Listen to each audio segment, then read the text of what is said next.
3, 2, 1.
Happy New Drift, my friends, hello and welcome to Moscow Raceway Autodrome, which is hosting the first stage of the 14th season of Russian Drift Series. Rds Gp 2023 is starting right now. In several moments, we are ready to begin the qualifying round, and here we are. Evgeny Shadrin, who is here, and Nikolai Svistun.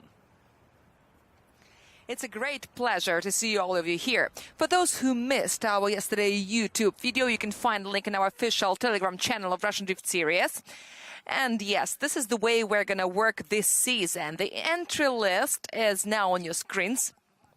We've got 29 drivers, 9 teams, and some more drivers in personal standings. So we'll tell you about all of them a little later. Lots of rookies. This time the first group of rookies is very interesting, but even one group wasn't enough to keep all the rookies inside. Many of them are quite famous already. We have seen them in various events. Some of them have been here for several rounds, but none of them have spent one entire season in Rds Gp. So this is a new step in their careers, and I'm very delighted to see so many rookies this year. Among them, all of them totally deserve to represent their teams and to perform here in Rds Gp. This year we've got lots of innovations also in the regulations. Now we see the service park. You can also join us if you're currently on Moscow Raceway. You can join the RDS Inside tour. Our charming Daniela will take you around the Autodrome, and now we see the judges' task for the qualifying. We've got a little novelty, even 2 of them, touch and go. One we've got now in the place where you see the inner clip. This is actually a touch and go point. We will put a little rectangle there. Why we decided to do it this time? Because the drivers were trying so hard to go through that clip, and they would break the chasing line. So this is why the judges decided to put a touch and go there, just to keep them safe. This is how we model it in one of the 3D simulators. Touch and go 2 is now under the wheels of the car.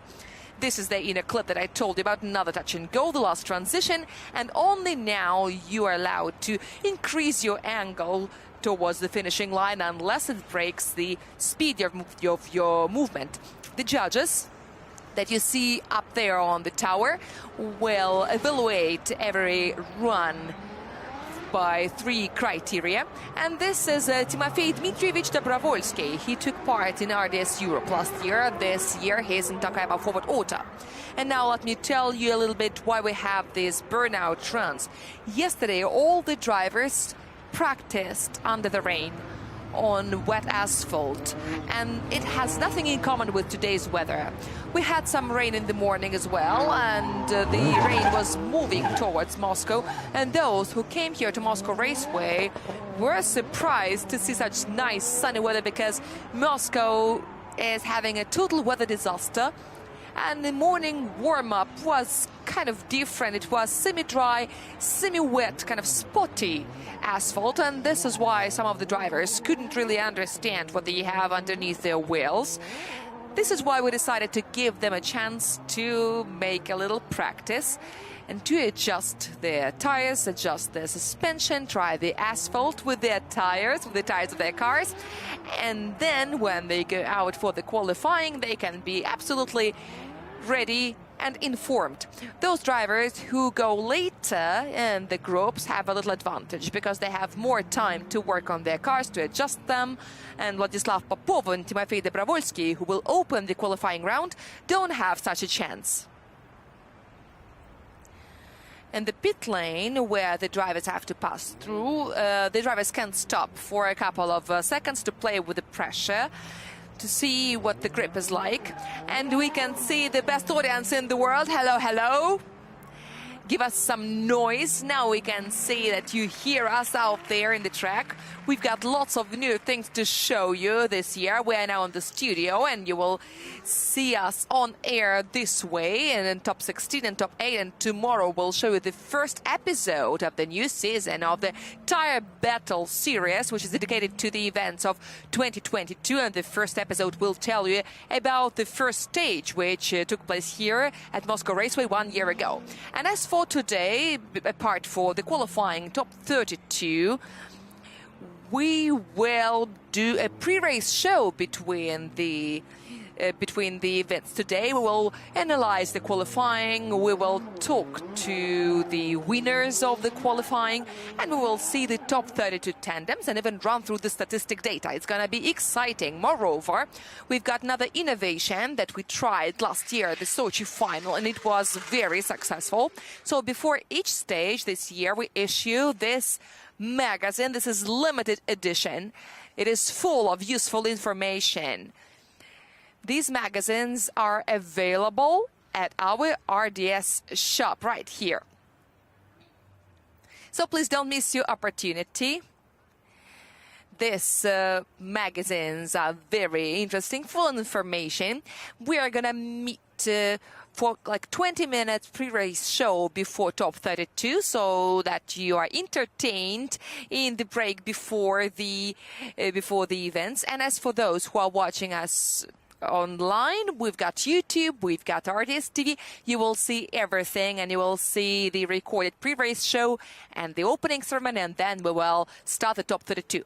And since we're talking about YouTube, let me also add that VK.com also has an official Rds Gp account. We've got a new Friday format. Me and Nikolai will be there to give you a new portion of news and some analytics. Yesterday we had a first broadcast, and you are welcome to see it while we are preparing for the qualifying. But it was 40 minutes. Perhaps you don't have enough time, but before every stage on Friday, we come together for around half an hour to tell you some interesting facts. And now let's check the weather. The morning was very cool, even though it didn't rain anymore. 10.5 degrees was the asphalt temperature, and now it's much warmer.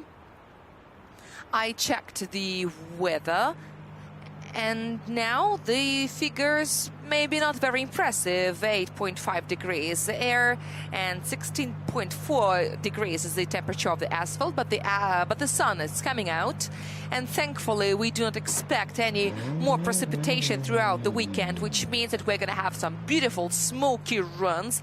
And the first one who smoked today was Alexei Vakhtin.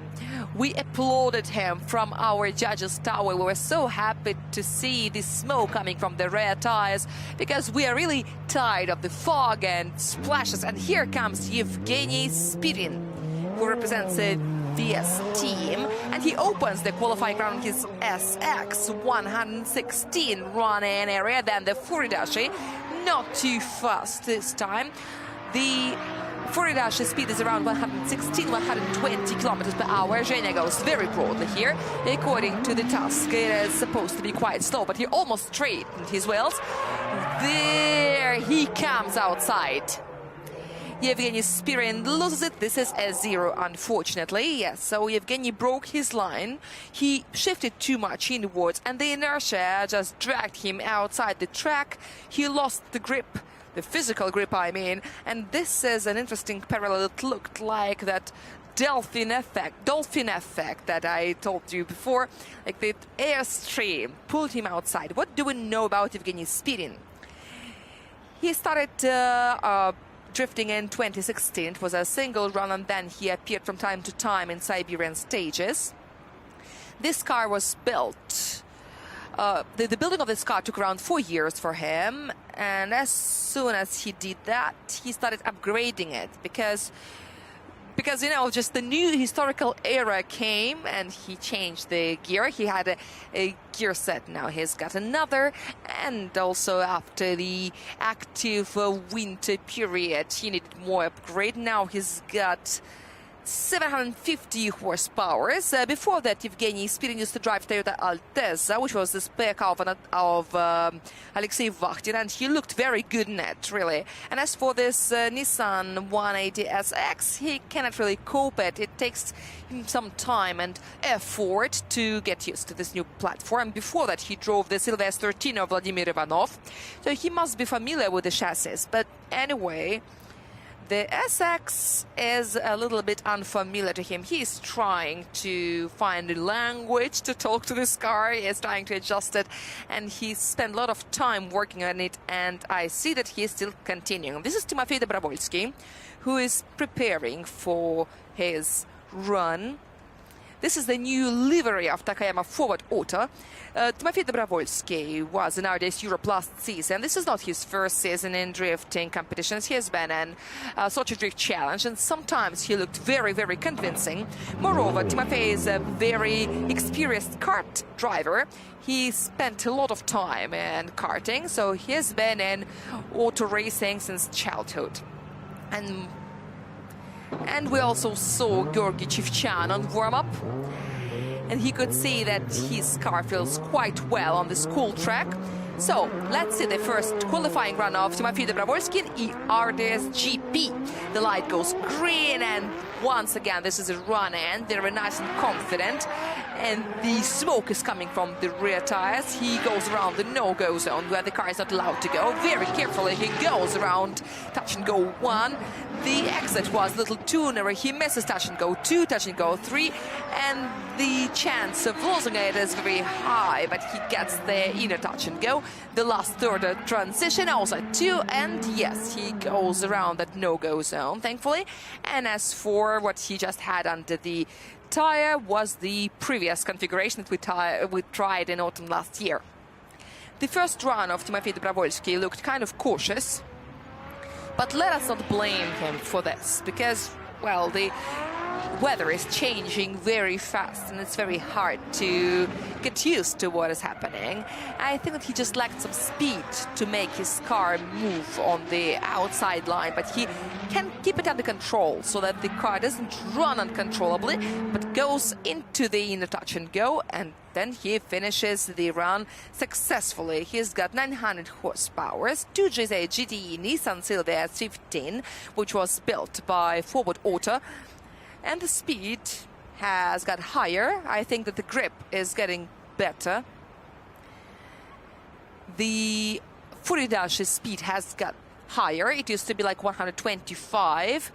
Now I think the speed will go higher. Timofey's speed was 134. We could see it wasn't enough for the car to be out there on top where it's supposed to be. You do not see it on broadcast, but in fact the track goes up. It's almost banking. It's very good for circuit racing, but the gravity that pulls the car into the lower point actually drags the car inside, and you can actually see those pieces of carbon Kevlar all around.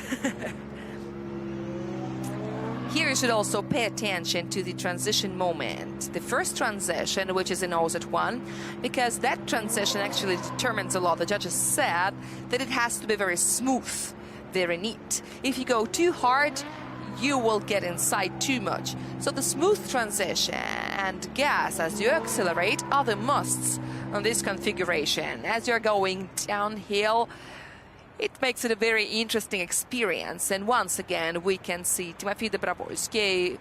I don't see whether he actually hits those at one, and it's very important because this is the most expensive zone. It's 9 points, and I really wonder if Timofey gets these 9 points or not. From this angle, it looks like the rear tires were not there, that he wasn't deep enough to the edge of... by the way, this is our starter, our starting marshal. And Anna has that button for switching the lights on. She used to have it on the cone, now she has it in her hand and she is waiting. So the result of Timofey, 69.5, not too much, but this is the first productive attempt. We've got less drivers than 32, which means that a non-zero result, any non-zero result, is a ticket to top 32. We've got 28 drivers, not 29, as we said before, because we lost Boris Abramov. Yeah, he was on the entry list, but unfortunately, his freshly built Eurofighter failed him. The transmission failed him, and he had to leave the competition. Maxim Grossman, representing the city of Irkutsk. He used to be a spotter of Syntec Fresh Auto Drift, and now he's a driver of Time Up. He's a very experienced driver, by the way, a very good friend of Evgeny Losev. Now let's see how he can handle his first attempt. Mark 290. He's running and very decisively. This is a very good angle. Here he's supposed to reduce it. The angle must be under 45 degrees, the first zone. This is how you're supposed to do this. I think Maxim hit the adjustments right, but he has the experience that lets him do that. I don't know what Anton Novikov says about this angle, but we will see it later. And the last outside zone, he goes around no-go zone, and he continues drifting even outside the finishing line. Yesterday I spoke to Maxim Grossman, asked him about his impressions, because he didn't look very well during the training. He said that's okay. He was so relaxed and so cool, and we can see that this is what his first run is like. Maxim Grossman is a good friend of Evgeny Losev, and they used to start together on Zhiguli, on Lada, back there in Irkutsk. They started with winter drifting, and then they decided to do it professionally. Evgeny was a driver. Maxim, for a very long time, was a driver in RDS Siberia. He had Mark 81, now he changed for the 90. And the run is really very, very good. Of course, you can always find some little flaws, but let's tell you about the judge. Maxim Akhtemov is the chairman of the judges panel, but he just has some bureaucratic functions, so his vote is the same as the others. Maxim Akhtemov will be responsible for the line. Anton Novikov, vice champion of RDS West, is responsible for the angle, and Vladimir Safonov, who was yesterday introduced as a rookie of the judges panel in Rds Gp. We've got rookies everywhere, including the judges. He's a winner of the first Siberian Drifting Championship in 2011. He will also be in Rds Europe this year for Rigo team, like his colleagues. Vladimir Safonov will be responsible for the style criterion, which is 30 points. Angle and line criteria cost 35 points, and this is Danila Skarabagatov. He's preparing. This is the car that Leonid Schneider used to drive when he came to RDS GP last year, and he got 2 podiums his first rookie season. Before that, he had a micro debut in the year 2021, when he surprised everyone that in this super toxic and competitive environment he got to top 32. A schoolboy from Krasnoyarsk, among those Deans, Shanahans, Chief Chans. He was amazing. And then Danila Skarabagatov also amazed us 1 year ago on a Supra that he used to drive before, but anyway, it was a very, very impressive performance, and Danila amazed everyone with his brilliant performance, and now he is in Time Up team. Time Up team won RDS Europe season in teams competition in 2022. Schneider, I think, became the silver prize winner, if I'm not mistaken. But we will check it out. No, he was bronze, but he was absolutely phenomenal. That was a phenomenal last stage by that Time Up team. And the team took the maximum points for the first time in history. The maximum points of the team. Maximum for the qualifying. Schneider and Tsarigradzev met in the finals, and Tsarigradzev lost to Leonid Schneider in a very, very beautiful way. We see the replay of Maxim Grossman's run. I wonder why, what are the judges are looking for there. Here he's allowed to go on the edge of the track. Maybe this is about the transition. Maybe the transition is the reason why we're watching the replay. But anyway, maybe the transition was a little bit too late. Maybe he failed to finish it on time. It may be interpreted as a correction, but I think we'll see it in the angle score. Let's return to Danilas Karabagatov in the meanwhile. He's starting his season on a spare car of Time Up team. Later he will change for Toyota Supra, which is being prepared and will be ready very, very soon. They're lacking some spare parts.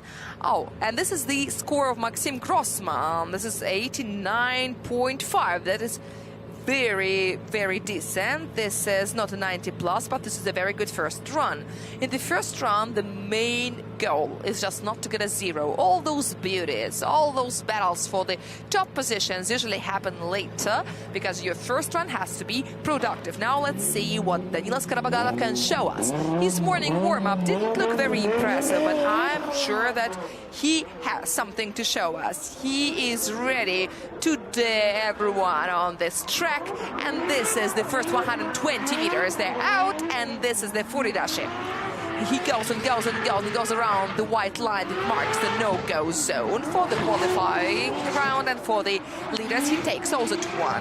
He gets a touch and go, and here he's got a problem. He goes too deep, and this is a very serious violation of the line, but he continues running. He remains on the track. This is still a non-zero, and then he finishes the run very close to the no-go zone. I guess he decided to surprise the judges with his transition because he did it maximally late, and it was pretty harsh. This is not the way the judges expect to see it. I think he was surprised himself, and everyone is actually surprised at the grip. After the rain, the asphalt is fresh, clean, and the grip is very, very good. But as for the cleanness, there is one important detail. When the asphalt is partially damp, many drivers were afraid that some ground, that some dirt may be on. You can see it from here even, and even the organizers were thinking of sweeping and cleaning the track, where here in the studio we did not see the asphalt very well, unfortunately, but I did not see that cleaning machine. I don't know whether they just checked the track or whether they cleaned it. And yesterday we had some oil spills, and combined with the rainy trainings, it was as harsh as winter to Napoleon. They had to make a half-an-hour break, and here at least 2 wheels were outside. But the front suspension, thankfully, maintained the control. That leapy return was pretty risky, and the driver's skills are amazing. He got back on the track. He saved this run from a zero, because when your car is going absolutely not in the way where it is supposed to go, it is quite easy to get confused and lose it all. But Danila handled it. I think he knows that this is going to be a very serious penalty. He's going to have a very serious conversation with himself before the next run, so that he doesn't repeat these mistakes after. But he also has a spotter, and he will have a lot to discuss with him. And this is another experienced spotter, like Max Grossman, an incredibly experienced spotter who knows it very well. Danila is the same, also a very valuable spotter. He was a very, very good one. He worked with Kaba and many others. And then you think, who actually deserves to spot such a great spotter when a spotter becomes a driver? But I think they can spot like each other. Probably Max spots Danila, and then Danila spots Max, and then they spot Leonid Schneider together. I don't know. But as for Europe, Leonid Schneider had Damir Diatudin as a spotter. And Rds Gp, they have a very funny kind of communication in the paddock, because they are competitors and they spot each other, and they have very, very confusing, very complicated relationships between each other. And Leonid Schneider almost got to the wall back then. Okay, but anyway, here we see the score. It's not the maximum. 30.5 for the angle, and it's 80.5. We could see that big mistake in the line and the angle, and the line is a criterion that never goes alone. If there is a line mistake, there must be mistakes in somewhere else. And here comes a rookie of Rds Gp, Vladislav Popov, 350Z. And perhaps this is the main part, how you can distinguish between 350 and 370. Feldwood outside has very colorful, very beautiful liveries. Their cars have different color statements. Vladislav Popov has orange. He is 20 years old, or maybe 19 years old, and he goes his first official qualifying run. He does a very hard correction also at one, that he falls inside, and here this racing track doesn't forgive such maneuvers. Then I think he got outside the track, but then he gets the inner touch and go, but he found himself too far outside. There is one very distinguished thing. You can act like Van Gogh, Nostradamus. If you go too much inward, then you're very likely to get outside, because it's very hard to keep your car within this curve. And unfortunately, Vladislav Popov missed lots of clipping points, and he got all the no-go zones, except for this one. Which is out there, right across the low touch and go. How many wheels he had outside, I don't know, because we don't see it from here, but from the judges' tower they see it very well, and the judges must have done some visual detection. But this is a decision to zero down the score that needs to be justified. If you see it from the drone, perhaps you see it better, but even this angle could give us some idea about what was happening there. But we can see Vladislav Popov in his freshly built Nissan 350Z. This is how experience works in drifting. Vladislav does have some experience of his own. He competed in various championships before, but he doesn't have that big experience as Danila Skarabagatov or Max Grossman. And to me, I think he didn't expect that much grip. Arkady Tseregradzev, who is the main adjustment specialist of their team, he is a driver of a Z himself, must have helped him a lot. Vladislav and Ilya, they're two brothers, they're twin brothers, and this is one of them, and unfortunately he gets a 0 for his first official run. It could be better, it could be productive, but he couldn't impress us. He could have, but he made too many mistakes. The regulations this season has a gradation of mistakes. There are critical mistakes, and a critical mistake is a 0. This is what we saw. And by the way, this season we have a definition that a critical mistake is an initiation after the last point, the latest initiation point. This is another Z, and this is Popov Ilya. He's trying to handle this assessed area of the track, and then he straightens the wheels. And this is absolutely a 0, no matter how much we sympathize him, it doesn't help.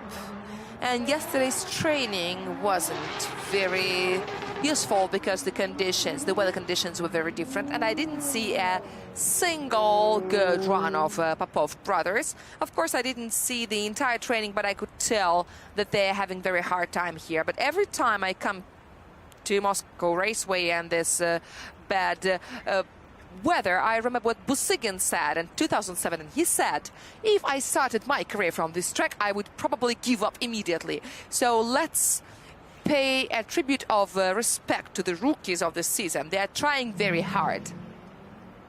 We also had a very good chance to see the difference between Nissan 350 and 370Z. This is also the length.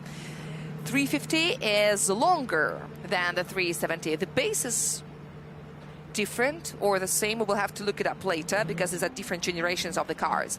And here comes Anton Kozlov, champion of Rds West and chairman Rds Europe. He used to dominate in the junior series, and now he has a chance to get to Rds Gp in Carville Racing. The beautiful BMW E30 called Propapka has just passed the first OZ. Now he needs to pick to touch and goes around the track, and he is doing it very accurately. Very precise run. Very, but be careful. He gets some ground outside the track. There was a little mistake out there, but one wheel is only -2 points, and perhaps this is it. Anton Kozlov is a very diligent and hard-working guy. He's a very precise driver. He always keeps his speed very high, and he has the only car which has 245 tire, because the car's weight is only 1,240 kilos. This vehicle is very thin and very lightweight. The carbon Kevlar is maximum thin here. This is not a high-tech. He basically made it on his own with vacuum extrusion in his own garage, and he produced this beautiful old-school car. It even opens the door, but the window slightly to keep the driver well ventilated. So the laws of nature help Anton Kozlov, but most importantly, he is having a very good rookie season, Rds Gp. Yesterday, I was worried in his warm-up because he had some tempo problems, and also he had to change the engine. Now he lost some horsepower. It's not 700 as stated at first, but a little less. And every time I feel worried when such things happen, because you start thinking, wow, what about the driver? How can he handle that? But this first run was pretty well. It can be recorded. He can go and prepare for the second run. Yevgeny Spirin is now on the starting line. And as for the score, we are waiting for it to appear because the judges are still thinking. Let's also recall that the first attempt of Yevgeny Spirin was a 0. He is a driver representing Novosibirsk. And as for Anton Kozlov, I think should get a good result. It is obviously not a 0, maybe something around between Danila Skorobogatov and Maxim Grossman, or even 90 plus. We will wait and see, because the emotions, my feelings, tell me that it can be quite high. When a driver comes to the higher league, you start feeling very sympathetic about this person, like this brotherly manner. You always want rookies to be successful, because if we look at the champions only, like Arkady Tseregradzev, Georgy Chevchan, Evgeny Losov, we know that they are specialists, that they are maters, and we look at them with a challenge. Let's see what he can show us. These rookies, they cause sympathy. You can understand how hard it is, what pressure it is, and you cannot take part in one stage only and then change your mind. You've got to prescribe to the entire season, and this is a very big decision that you make for yourself, financially and psychologically. Auto racing is pretty expensive, we know, and also you need to realize that this is a season for you, that you've got to do this. And Yevgeny Spirin's car is off. He cannot turn on the engine. And the technical scrutineers, Demid and Sergei, have to help them, and also the marshal, I don't know his name unfortunately. They are trying to push the car away from the starting line. This is very sad, and this is very disturbing, because this was the only chance for Yevgeny Spirin to get to top 32. But maybe the judges allow him to do it later, because he didn't start moving. So theoretically, he can have his run rescheduled or not. He had to write a paper. I don't know. It depends on the director of the race. But in the meanwhile, we've got the score of Anton Kozlov. He's got 88.5. Yes, so we were wrong. We thought he would be somewhere in between Maxim Grossman and Danilas Karabagatov, but anyway, we were pretty close. Here comes Timofey Dobrovolsky. Let me remind you that his first run was result. It was 69.5. So this is time for him to improve his result. This is a very powerful S15 built by Forward Auto. It's already in the Furidash zone and 2 front wheels are in the no-go zone. That is 5 points of penalty. And Sofonov can definitely penalize him for that. He misses touch and goes. He misses touch and go 3. He takes the inner touch. Yes, well done. And the last touch and go is taken with the rear wheels. And the last transition through the OZ2. And he goes around the no-go zone, finishing the run. I wouldn't expect any serious improvement here, but let's see what the judges can say. Let's compare the 2 runs. That's a very interesting option. Here, the first thing that hits the eye is, first of all, the first curve. Touch and go in the first run. The no-go zone wasn't taken. And the second run, he got in the no-go zone, which he was not supposed to do. And these runs are similar from the point of view of the quality. But the first one was perhaps more present in the control points. Here he went too much inside. I'm not sure about the no-go zone. I think that he was a little bit too harsh. First of all, the judge's task requires smooth transition and minor angle, which is below 45 angles. We don't have the lower limit, but formally even 2 degrees from 0 to 45 is minor angle. So you can imagine that big scale.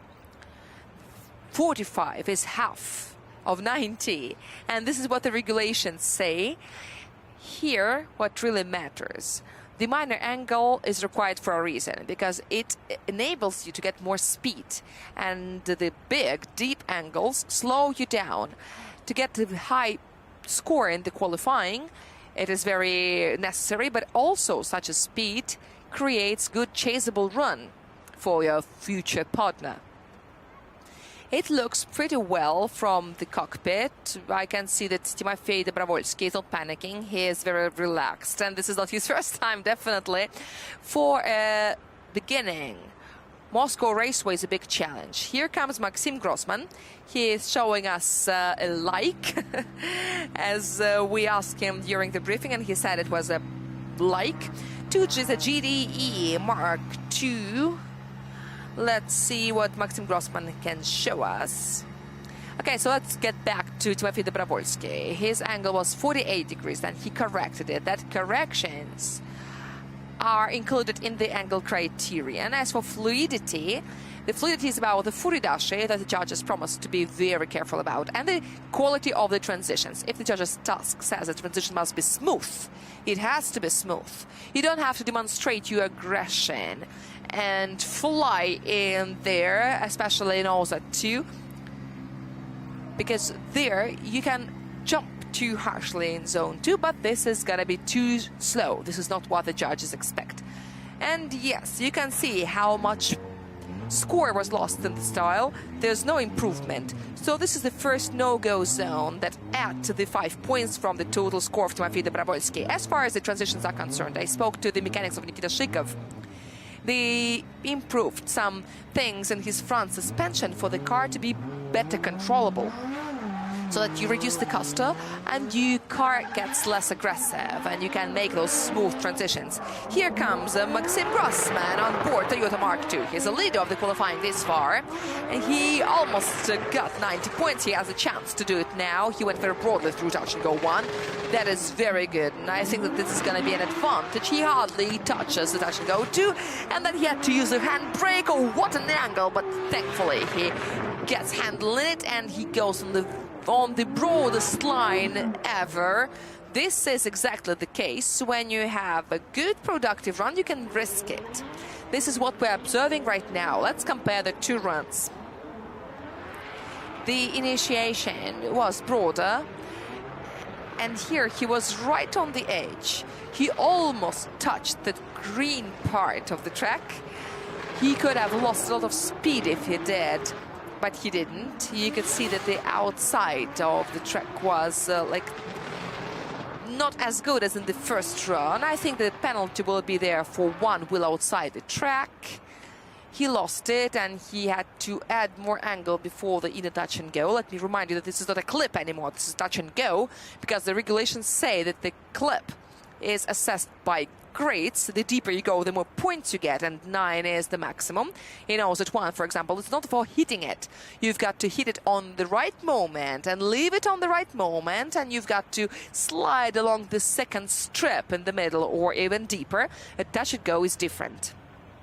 Let's see what Maxim Grossman did. He was pulling the handbrake too long. This is what the judges asked the drivers not to do. They asked the drivers to refrain. And you could definitely see that he was using the handbrake. Here Maxim was steering a lot. He was losing control on the front axle, and it caused him to narrow the line. He was very close to 0, but thankfully he didn't get it. I wonder how the judges can express it in numbers. Danilas Karabagatov is coming next, and this is his Silvia S15. And in the meanwhile, we are waiting for the score of Max Grossman and enjoying the view of Danila's car. He cannot go anywhere this far. And Anya is a very beautiful lady standing there. It's getting warmer, and all the guys in the pre-start feel much better now. And Maxim is serving us a big meal for our minds to digest. You can see very well, you can see the 3 dotted lines. The one on the right is the beginning of the deceleration zone. The next line is where you're supposed to press the gas, and there is another one. The control line right before the inner touch and go is the buffer zone, so to say. If after the last line you make a collision, the judges will blame the leader. If it happens before the buffer zone, then the chaser will be more likely to be blamed. Inside the buffer zone, the judges will look at the telemetrics. Who went how. The perfect run is when the leader is already pressing the gas in the buffer zone. You see that those 2 points are the only ones that Max Grossman lost on the line. If not that well, I think he would have got 35 points, but now his result is 90.5. Congratulations to Maxim Grossman. This is a very good start of his first fall season in Rds Gp, and he opens the 90+ club. That's very good. So he stuck his nose in that club. Very, very nice. Danilas Karabagatov is coming. He represents the city of Tomsk, and he is a Nissan Silvia S15 time team. Daniela, well, he somehow got in this car. He's a very tall guy now, and he loses the control on the front axle. There's no systematic problem. He just skipped 1 touch and go. He got touch and go 3. He also got the inner touch. And now, wow! That is painful to see, and he also lost his bumper. Yeah, the backward flights are possible, but they are very not welcome in the qualifying run, unfortunately. We will never know whether Danilas Karabagatov could improve his result. The 80.5 is his final result. His car behaved kind of funnily. It was inclining left when the car was going with left board front. It looked like the angle increased on its own, as though it was living its own life, and the driver couldn't do anything with it. But then he corrected. He missed 1 touch and go, only 1, but then, as though nothing happened, he got back. Oh yeah, I see. The rear front wheel was off the asphalt. It was already in the greens, and then he spinned. That was the moment when he had to press the gas, but when he did, the wheel was in the area with no grip. So he is 3rd this far with a result of 80.5. Of course, he will not stay on the 3rd place. We can see where it's coming. And now let's hold our hands for Vlad Popov, because because he has to save himself. He had a 0 for the first run, and it was an absolutely hopeless 0, but now these 350s is in the free dash zone. Come on, we've got some result from you. Your team is expecting it. Now he is hardly touching, go one, and he goes to roll in the first outside zone, but he continues the control movement and touch and go two, and he gets touch and go through too much handbrake, but nevertheless he controls the car as he goes through the Edo touch and go, and then through the OZ, and 2 meters are left to the finish, and yes, that was very, very nervous. That was very, very hard to watch, but I want to applaud Vladislav Popov. After the 0 in the qualifying, he managed to pull himself together. He was a couple of steps away from spinning or from making a more serious mistake, but then he succeeded. He continued drifting, he continued moving, and he continued the run, and he completed it very, very well. So the finish was finally beautiful. He got the OZ, but this is not the first time we see it. Timofey Dobrovolsky did a very similar thing. He was surviving through the expensive zones, and then he took the cheaper ones. In touch and go 3, and the inner touch, that is 5 points. Well, I wonder how he kept the wheel well. It almost debunked out there. You can see how it's shaking. By the way, let me remind you that we still have the mono tire regulation. If the weight of the vehicle together with the driver is over 1,225 kilos, then the driver can use the wheel of 265 millimeters. And we told you about Anton Kozlov, who has a super lightweight vehicle, and he has to use a narrower tire, which is also supplied by the organizers. And it's R17. Yes, R17. All the tires have to be stamped.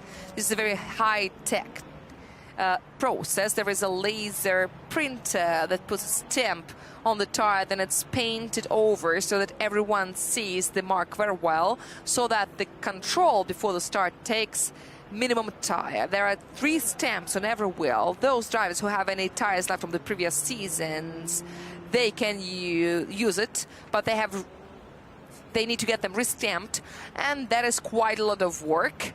And you know what takes more work? Calculation of the score. The judges are having very hard time. I think it's some serious mathematical process that the judges are in, because Vladislav Popov will make the judges work. The judge works when he has to deduct something. When there is nothing to deduct, the judge is free but sad.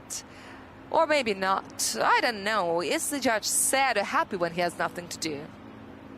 Or maybe it feels very tense when you've got nothing to deduct and you start worrying, did I miss anything? Because there is nothing perfect in nature except for like maybe some spheric things, maybe like spheres or anywhere.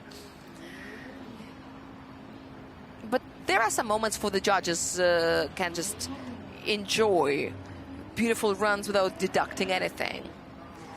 And since we're talking about Nissan Z's, there are 3 things that you can watch endlessly. That is water, fire, and drifting. And Arkady Tsergravtsov is very good at that. This is why his car is not Fair Lady, but Fire Lady. And we know why, because his car is very good at burning. That happens a lot to him. And this is the result of Vladislav Popov. This is 65. Well, that's not bad. It's almost 2/3 left out of the 100. Congratulations, Vlad. And I sympathize your competitor in top 32, because it's going to be hard to chase you, but we believe in you. We believe in all of you. And here comes his brother, another Popov, a guy from Sochi. Who is the elder? Because one of the twins is always the elder. But we don't remember. Vladislava's elder, says Anya Barkova, our director of broadcast. And here comes the younger brother, Ilya Popov. Still keeps some angle, but come on, keep it, and hold it. He takes touch and go 3, which is more expensive than touch and go 2. He also gets the inner touch. Was it the wheel or was it the shadow? I don't know, but our task is to support Ilya Popov, who almost lost it, but wow, that is the totally Skorobogatov style. But he's back to the asphalt and he completes the run. Let's give him a big round of applause. Thankfully, Popov skipped off the track later than Daniil Skorobogatov, so he was on the ground, and Daniil Skorobogatov was on the grass, and the grass is slippery, it's wet.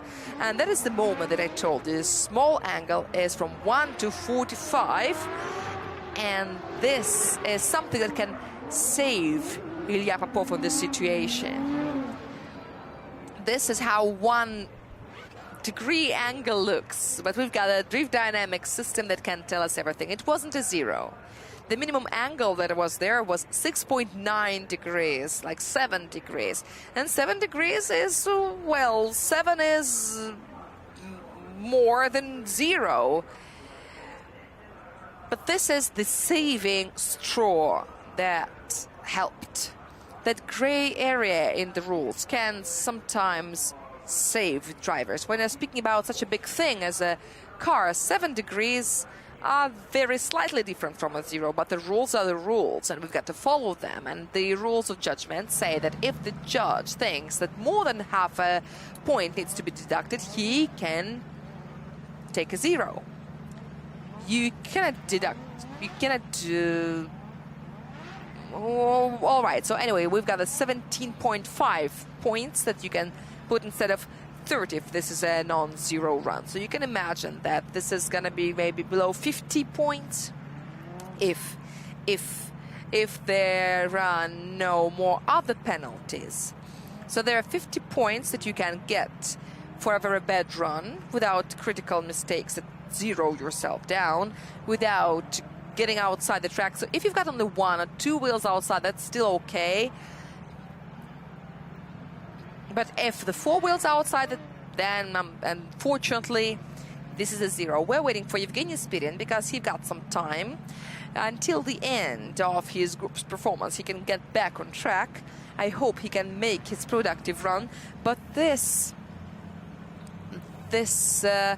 time limit is getting closer and closer. It would be very sad to see a technical failure and +1 and by runners. Okay, so he's got only 12 for the style out of 30. That's 54 points, but you know that 54 is more than a 0. And Ilya Popov, congratulations for getting a top 32. Anton Kozlov is coming back on start. Carville Racing, Probabka, Carbon Kevlar BMW E30 with a 4-cylinder engine, and this is a very good combination with Anton in the cockpit. He makes a little correction as he goes to touch and go 1, a transition, and then he goes picking the touch and goes, and he goes inboard. He slows down with the angle. Bravo. Everything is done very carefully, precisely according to the task. Max Akhtamov will make a little deduction, and then he finishes very broadly, exactly as planned. As we told you, Anton Kozlov is a very diligent person, a very precise driver. And this is what he's demonstrating. He did make a little correction that, of course, will cause some consequence for this driver from Ulyanovsk. But he didn't make any more serious mistakes after. The run was very cool. And in touch and go, the last outside zone, he was outside a little bit, but we cannot tell you exactly because the judges see it better. Because outside that little rectangle, this is not a racing track anymore. You're not supposed to get there, because if you go too much into the margin, you will be losing speed, and this is the place where you're supposed to accelerate by reducing the angle to throw your car into the final curve, the final turn, but of course taking the last OZ before. Let's see how the front suspension of the E30 works, and this is the moment that I told you about. Perhaps one little piece of the tire was out there. And here 20 millimeters can be different, but the 20 millimeters can matter sometimes. 20 millimeters can get you into a collision or save you from the collision. And what's that? Is it an overload indicator like in spaceships? What's pendulum? It shows where the car is going. It's very visual. Thank you, Anton, for that. We've got some news about Evgeny Spirin from Team VS. He goes to the so-called health team. He has a right to reschedule his run to the last group. After all the leaders of the previous seasons, he will be the last. I hope we see him. I hope that he can solve his technical problems and he has a right to make his second run. Are you allowed to reschedule a second run if your first one was productive? Yes, you can, but the first one will be annulled. So you have to decide whether it makes sense for you or not. But if you are in the situation when we had 32 drivers or more than 32 and you see that your score is too low, you could possibly sacrifice it because then it would be nothing but a 0 anyway. But now the personnel will take these bumpers away and clean the track. And this is a warm-up run. No group comes to the same asphalt that they warmed up on. This is why the director of the race, who is Vasily Karachkov, that great young gentleman who was one of the technical controllers last year, he is currently the director of the race. You saw him a lot. He used to check the safety belts and the Hansel, the Simpson hybrid systems. He used to check the tires, very important things. He used to take care of the safety of the driver inside the vehicles. Now he's the director of the track. He got promoted and he is in charge of all the processes on Moscow Raceway. I can hear his voice in my right ear. This is the result of Anton Kozlov, and there is an improvement. It's now 92 points. We've got a new qualifying leader. He overcomes Maxim Grossman.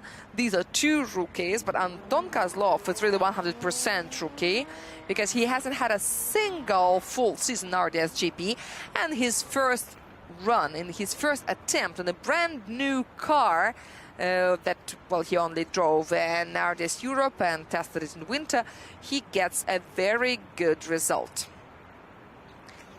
Now, let's read out the names of the gentlemen that we're going to see in the future. Denis Sarakaput from Lukoil Racing Drift Team, Anton Klimko, who is performing on his own, Ilya Fyodorov, who this year has a good tool from Auto Profit Team that is back after 3 years of a break.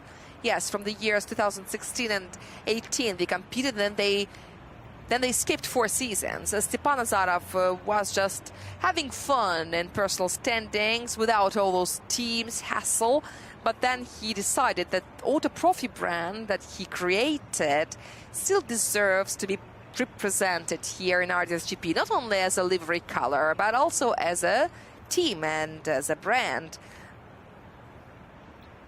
because when it competed it achieved quite good results. Second in 2016, fourth in 17th, and bronze 2018. And thanks to Auto Profit Team, we could observe such titans of drift as Evgeny Losev, Alexei Golovnya, who else? Nikita Shikov, Dmitry Yermokhin, Alexei Vishnevsky, by the way, who also was an Auto Profit Team for a while, but it was a very good time. Alexei is 3-time champion of Belarus, and he is here today as a spotter of Vladislav Shubadyorov. And at the same time, he is a driver of Mass Autosport. He takes part in rally race and in autocar. It was very remarkable to meet him in Peru once. I came to shoot a documentary and he was competing there, and he was looking at me from his car and he couldn't believe that I was real. He didn't know I would be there. And here comes who? Anton Klimko. Anton Klimko is preparing for his qualifying run. Anton Klimko from Carville Racing, but well, now he's on his own. He was not really competing, he was mostly waiting for spare parts. And Ilya Fedorov, Anatoly Sherbak, Anton Petrenko, Stepan Zarov, and Nikolai Gorkhovenko. Nikolai Gorkhovenko went through his team stint.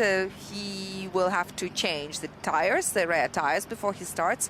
So we'll see Nikolai Gorkhovenko the last. But now, here comes Anton Klimko.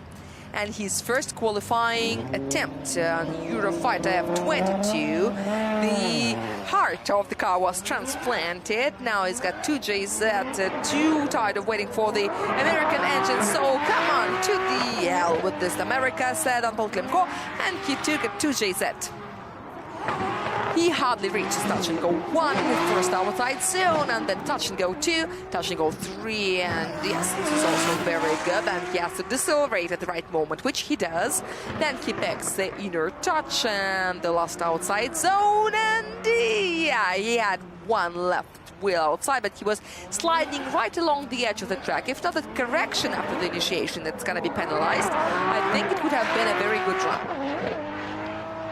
But you see, the secret of the correction is that the judges drew everyone's attention to the angle. They said that the angle hasn't to be excessive. It has to be small, precise, stable, and keep that stable angle throughout the curve. In first touch and go and before the transition, and then you go to the outside zone. It should be remarked that almost all drivers have a very nice last curve before the finish. Maybe it's very organic, natural in this general ensemble. And now I'm looking at the last bulletin with the judge's task. It has very detailed description. Let me read it out. For the first time on air, we're reading documents out. During acceleration, it's allowed to make a small counter shift, which the drifters call a flip. During the initiation, fast and precise angle, but not exceeding 55 degrees, without long handbrake holds, going along the curve, decreasing the angle from the medium to minor. The angle must not exceed 55 degrees in any situation. It would contradict the judge's task. And now we open the angle graph and we see 56 degrees. That's a little violation, just a little bit. So now, is he going to be executed? Is he going to be fined? Is he going to be penalized for that? Vladimir Safonov is going to decide that. Now, Anton Petrenko. And also, he will be penalized for that rough correction because he reduced the angle to the medium, then to the minor, but that was a little bit too harsh because that was the only way for him to move on. Then he could have done a critical deceleration in the stop. But interestingly enough, we had some changes in the cars. Anton Petrenko changed his Mark II for Silvia S15 Anatoly Schneider. Vice versa, he returned to JZX90. Just look at these wheels. They are so nice and clean and neat. Such a beautiful piece. And this is the result of Anton Klimko. 78 total. If not that initiation, Anton could have been very, very successful. But he has got another attempt to show what he is worth. Anton Petrenko made a picture in 1 overalls in the previous season, but now he is wearing a different one that still has some marks of BY Motorsport, but on the car that is a clean look, the way it is, very neat, very elegant. Only the special symbols required by the regulations, everything that Anton Petrenko has. He's now making corrections, but he sticks to the asphalt, and then he does the inner touch, and he covers it with the entire weight of the car, but I think that he will be penalized for the line because the front wheel was too deep. Then he gets the no-go zone before the finish.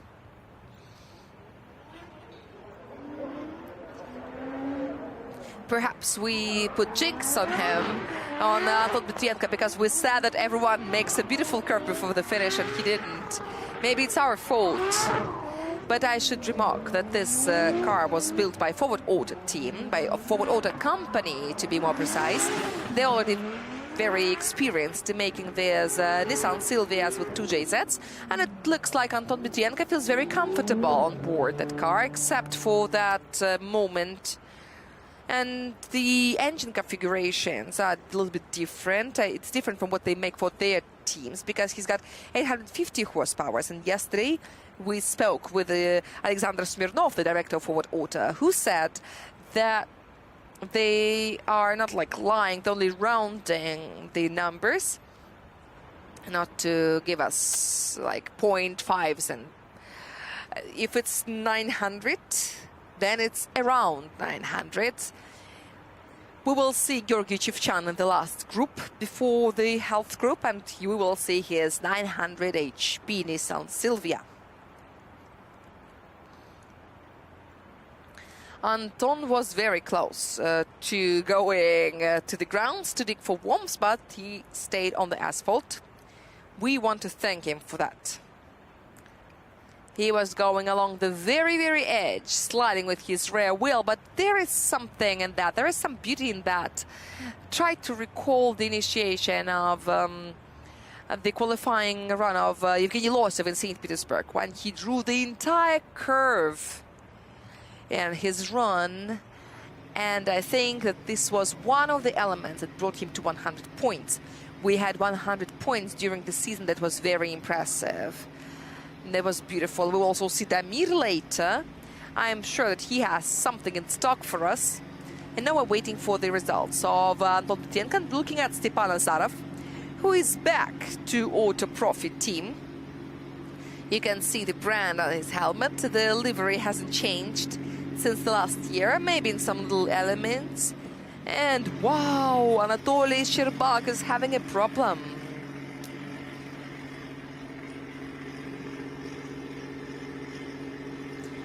He was out there already.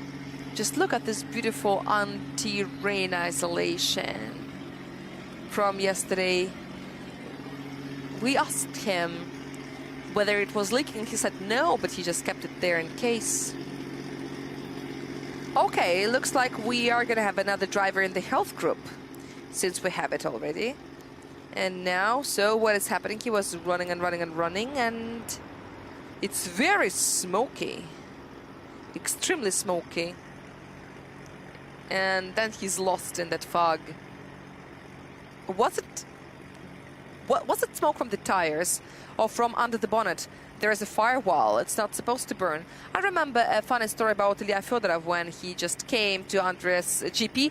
But wait, we will listen to it later. Anton Bitrienko has got 66 points. But considering that art in the last lines, thankfully this is not a zero. Congratulations to Anton. And he's got one more run to do. And as for Ilya Fedorov, we can tell you about him later. And now let's get back to 370Z, nicknamed Aggressor, owned by Stepan Azarov. Since 2016, he has been in Rds Gp. Through the no-go zone, he gets to touch and go 1, then he doesn't reach OZ. He doesn't get touch and go 2. He ignores touch and go 3, and then he goes into the inner touch and go.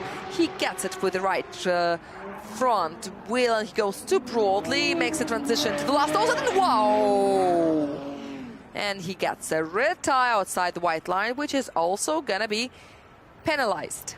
Correspondingly, he almost lost it. He almost flew outside the track with all the 4 wheels. At the moment, I had a feeling like he's about to get there. His front axle slipped, and if he didn't make the correction, I think he could have lost it completely, but he kept it under control. This year, Stepan Azarov has a new spot, Alexander Andriadi, who told Stepanov to fight for positions inside the stages. This is my only condition to work, he said, and Stepan said that he felt very comfortable with such a spotter. It's funny to hear such a rider from a spotter. He didn't request for an armchair or for girls in bikinis. He just wants to get to the next stage, and this is his goal in his profession. That is very respectable. That is very nice. And moreover, this is not a very bad run.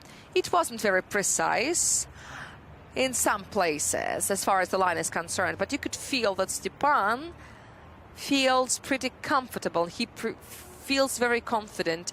Here he made me worry, but he figured it out and he kept his car under control.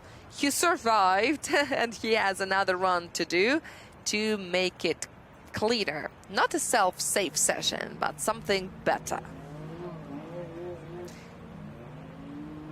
It looks like a picture. It doesn't look real. But you know, everything our cameramen do is better than real. It's very beautiful. I thought it was a reflection, but it wasn't. It looks very beautiful, very impressive. Denis Sarokaput will be the next. He was 4th in Rds Europe last year, and he got a ticket to Rds Gp. He is a member of Lukoil Racing Drift Team. It may seem like nothing changed. He drove a Chaser in Europe, now a Chaser in GP, but this is a different Chaser. It got reborn before the season. The body has been in the family for a long time. He has had this body since like 11 years. But this is the body which was just the body, but now it has the contents that complies with the technical regulation of DC1 and Drift Car 1. These are the strictest regulations for drifting events. And everything is of top level. Everything is highest class as far as the safety is concerned, and of course everything is ready to take part in the top level competition. Denis has number 77 and 778 horsepower under the bonnet. No, 888, very beautiful. We spoke to his mechanics. They said that the power is a little later, but this is like fishermen. They always exaggerate it. Okay, 62 points is the result of Stepan Azarov. Not a 0, then it's okay. Now let's welcome Denis Sarokaput. His first qualifying run as a driver of Rds Gp. Toyota Chaser 100 or 1000 to the 100, yeah. 100 would be too childish. He is now a big boy. He's one of the youngest. He's a Moscow student who grew up in Vladivostok. He gets a no-go zone that he straightens out. But what made him do that? Was it suspension? I hope his car is okay. I hope it was just about his nerves. This is definitely a 0, but it looks like something is wrong with the car. Denis was trying to restart the car once again and go sideways, but we can only suggest that this is something with the transmission. This is the first thing you think about. We could hear the engine work. The engine was on. Maybe the turbine, the turbocharger, but perhaps it was the clutch. We've got less and less time to the health group. I hope that Denis Sarokaput gets back to the start. If he comes back, it means that it's okay. It's about the driver. If he doesn't, it means that it's about the car. And now it's time to recall the story that I wanted to tell you. During his debut, the car of Ilya Fedorov was so smoky he couldn't finish his runs. But now we hope that he can do that. He's got Eva Silvia. No more milk boxes.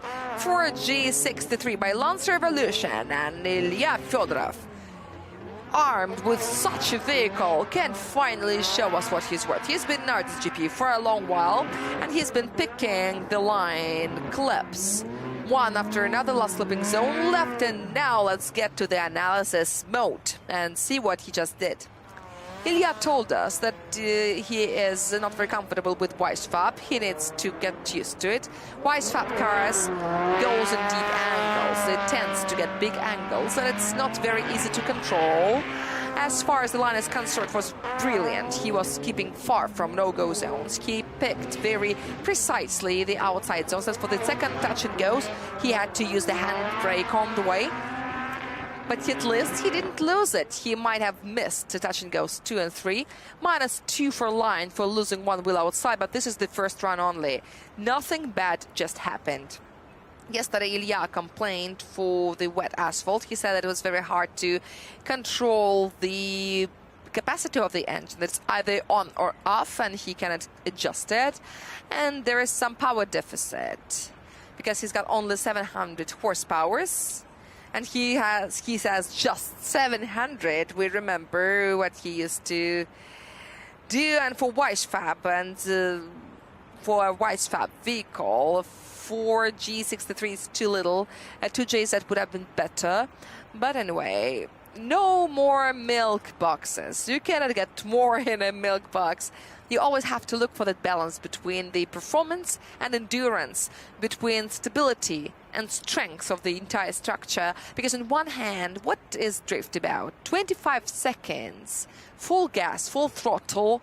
So what's wrong with that? Why don't you just go? But then let's recall drag with you've got only 402 meters, but you've got to drive through it in such a way that not every engine can do. And here there is a season to go. You need to keep the same engine. You don't want to change engines like Fresh Auto team does. There are very few teams who can do it this way.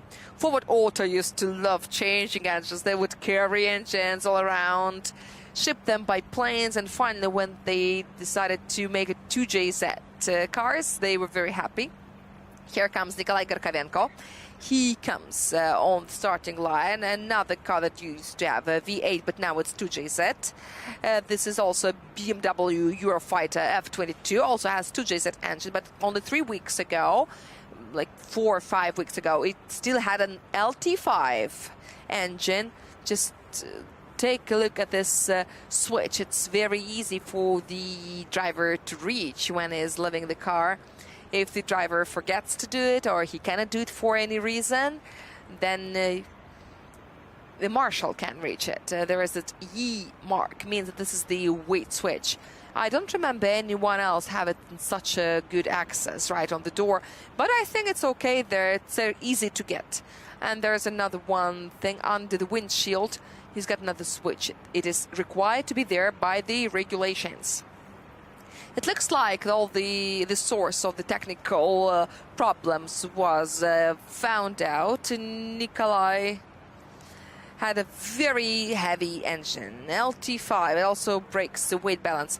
83 points as a result of Ilya Fedorov. Regardless of all the adventures that he had, Ilya Fedorov goes to wait for the second run. Congratulations, he's already in top 32, which means that everything is possible. And here comes Nikolai Gorkovenko from St. Petersburg. Another driver on a Eurofighter F22. He goes to start to the Furidashi zone. Let me remind you, on the 116 meters of running, then full throttle. And yes, he gets a no-go zone, touch and go one. He works through it very well. Another transition, first outside zone. And here he goes down, he squats on the rear tires and misses to touch and goes. Then he also gets in the touch and go zone with one front wheel, and this is the finish. Once again, he made a lot of trouble, a lot of work for the judges, as he's vice champion of Rds West, and this is his best achievement in the career. Since that time, he has been having technical problems, one season after another. This is like a technical search. He changes engines, changes platforms. He wants to find something. BMW E46 looked very good for him.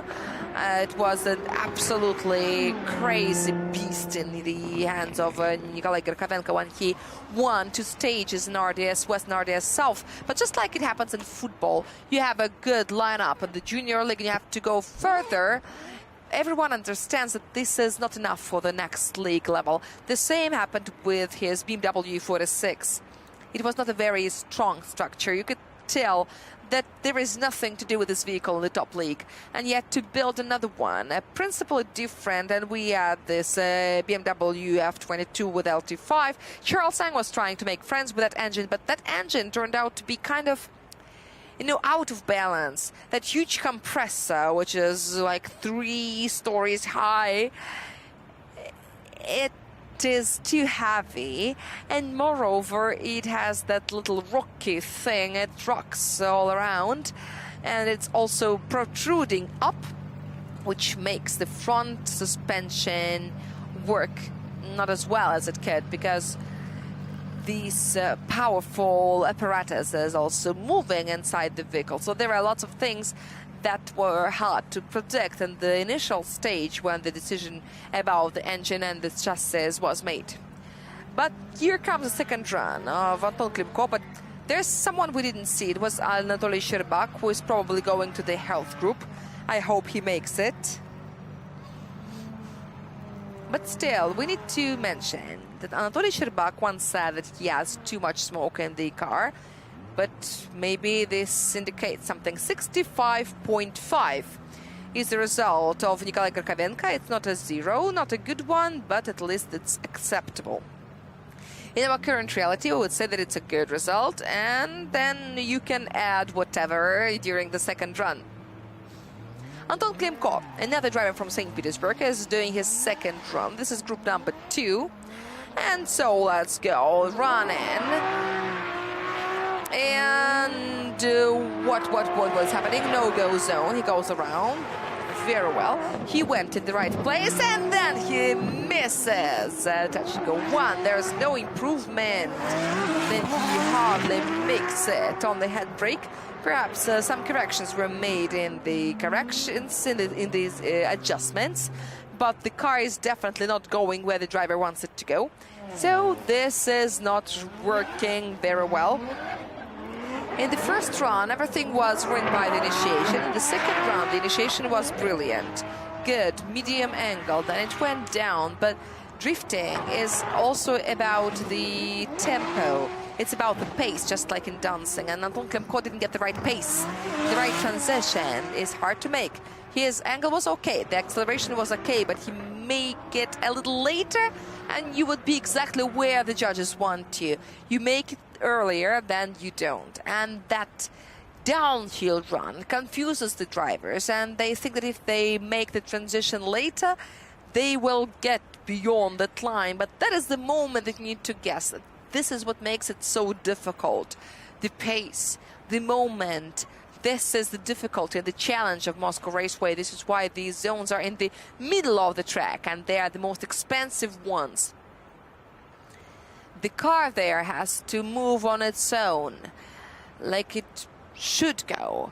And this little mistake caused big, serious consequences for Anton Klimko, unfortunately. Here, the suspension is pretty soft, and it gets a lot of grip. Sometimes, maybe it would be better if the vehicle simply slides. So it doesn't. In Touch and Go 3, you have to move the handbrake to get the car on the right track. But it's like in aerodynamics. You need to believe in your own grip. If you make the transition later, the car will stop exactly where it has to, and it will go exactly in the way the judges require it to. But maybe he just was in a hurry. The antidote would be just to wait. Just learn how to wait. Or maybe make this transition slightly wider, slower. But it's important that the suspension specification matter. There is a caster, and the caster makes your car harder. That makes harder transition without much effort, but at the same time, the car gets harder to control during the transitions. It would make the transitions rapidly all the time, and you don't always want it. So there is no improvement. The caster requires more work with the steering wheel, but at least the car gets better in the curves. Anton Dmitrienko, another driver from Irkutsk, had 66 points for the first run, and now he is about to make his second one. And here we go, the black S15 with the orange lining. Oh, wow, that is good. That's good. Nose at 1. He misses touch and go 1. He loses some angle. Then he gets some touch and go 3. And here are no questions whatsoever with the inner touch. And the last outside zone also a little bit too narrow and very close to the no-go zone. But still, he nails it. And this is the right moment to remind you of the judge's task and about such a thing as angle. What Anton Dmitrienko just did, he did a very good outside zone, This is the moment. You see, he made a very careful transition, but he added more angle, and the car started pushing inside, not outside. He changed the vector, and this is why that he started missing all the outside touch and go zones. Like the second, the third, and well, we got what we got. But my feelings tell me that it looked more convincing than the previous 66 points. But I cannot guess what the judges can tell you. We've got these three competent gentlemen who can give us the numbers, and also they have such a great tool as Drift Dynamics, where they can look everything up. They can see all the times, all the angles, the line specificity, and understand what flaws, what details were there. Here, this angle also caused another correction. So this is plus one more correction. So that might cause a deduction or a penalization for style. But corrections are within the competence of Anton Novikov. Of course, he will not give a maximum score to Anton Butinka for this run, but we are not really speaking about the winning things, but what, you know, the union of this driver and the car looks convincing, which means that we can expect some improvement in the season. After all, this is the first season. This is the first season on a very challenging track. Even such masters like Ilya Fyodorov and others sometimes have difficulty with their cars, with the configuration, with the weather, which is changing. And this change always makes an impact on its own. Every time you come out, something is different, and it's 76. Yes, 10-point improvement. And an interesting fact is that even though the track is very demanding for the driver, it is not as demanding to the precision of adjustments due to the high speed. And high speed can excuse many little flaws with the big number of transitions. Other tracks that are in the calendar of Rds Gp can be more sensitive to the vehicle adjustments. Ilya Fyodorov is doing his second run and initiation, everything correct. And now it goes around the no-go zone through touch and go. One call, not a single correction. Very precise to the smaller angle. And then, unfortunately, the Silvia folds inboard. He doesn't take the touch and go, but we'll compare the two runs. And once again, I thought he was almost straight, but no good. That's just a transition thing. Very reserved. He decided to keep it very reserved, very modest. This is a decision that was definitely intentionally made by the driver. Now you will see the difference in comparison. Less angle on the initiation, closer to the no-go zone. And I have a feeling like the speed is kind of higher in the second run. But touch and go 2 was taken in the first run, and the inner touch and go was kind of more interesting in the second run. So it wasn't as harsh. He didn't push the car that hard, so he left some space to the imaginary opponent. Of course, the judge's task is organized in such a way to give us good tandem runs, and he didn't reach the third touch and go, even though he was very close. He was close to it, and that is a hard problem for the judges to solve. The judges add one zone, a touch and go 2, in the middle between the outside zone and touch and go 3. And then immediately many drivers started having difficulties with that. You go there, you do go there when you go, but now you cannot go straight. And this is quite a sensitive element. It's 4 points. This is not something you want to lose. As far as the angle is concerned, these graphs are almost the same, but this is the magic of the angle. The angle really jumped to a big angle. From the medium 1, I can see that the numbers got over 60, but right before the finish, this says what you're allowed to do. But are you supposed to do that? Hard to tell. The task says from the moderate angle to big angle, but you can finish with the medium angle. It wouldn't be a mistake. Moreover, the judges warned the drivers multiple times that you shouldn't get overwhelmed by the angle. Just make sure you don't make problems to a chaser. And the speed in the second run was much higher than in the first one. It was 5 kilometers higher in the average, and the maximum was 9 kilometers per hour higher. So within this area, from the initiation to the finish, Ilya Fedorov was 2 seconds faster than in the previous run. 140 kilometers per hour was the maximum speed at the entrance into OZ1. That is a serious statement. These are the speeds that we want to see. Let me remind you that Moscow Raceway 1, and we are going to have another configuration in autumn, is a unique thing because the maximum speed here is not achieved before the Furidache. It is achieved later. And moreover, from the start, this is 365 meters, if anyone is interested. So you've got to go through the half of the track, half of the configuration, to the moment when you finally smell, when they finally taste that speed and climb on top of that graph. And there are lots of changes that happen on the way. I don't think we can see as many crashes as on this configuration. Before the last year on Moscow Raceway, we never saw it. On the second curve, there were lots of contacts, lots of different problems, but now the configuration is classic. The classic configuration you're all used to. And the maximum speed here is near OZ1. And here comes the score. It is 72. 72, no improvement. But honestly, I could anticipate something like that.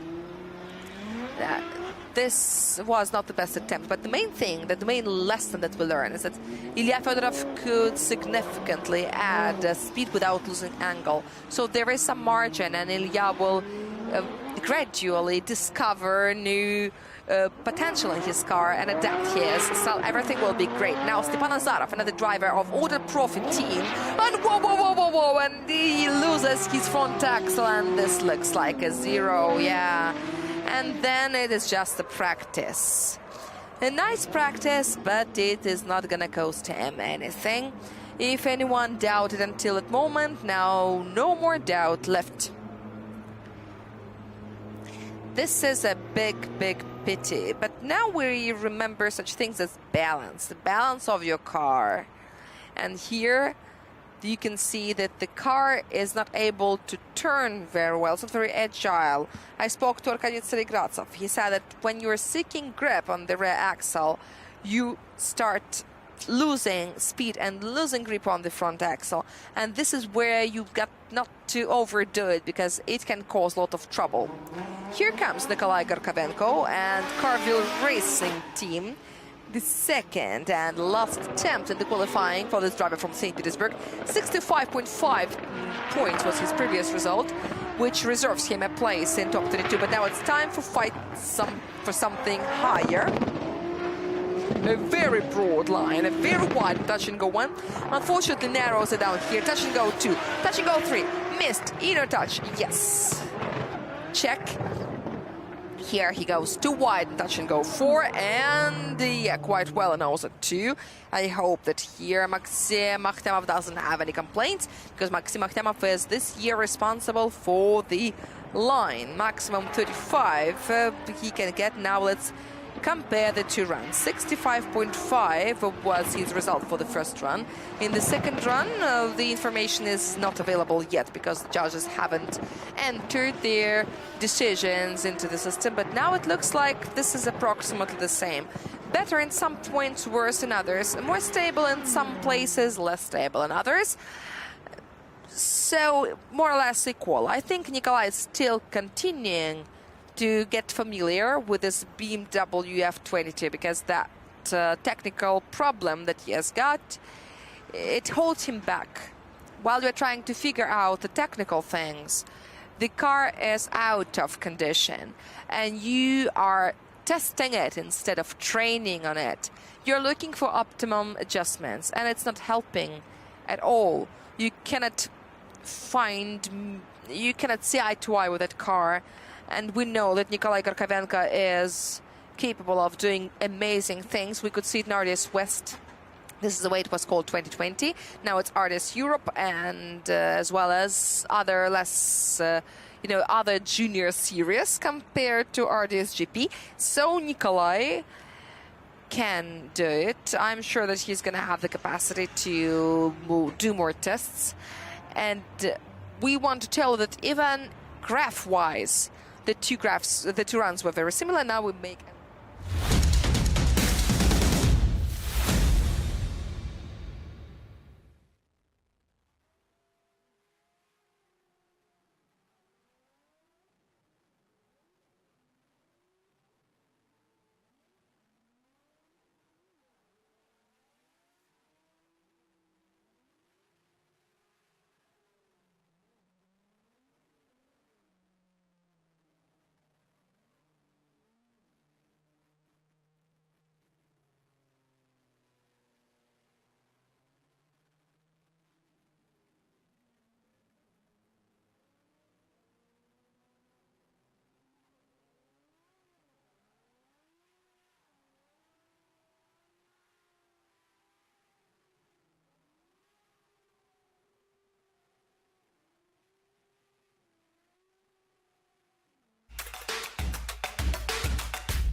Что-то мне говорит, что будет все хорошо.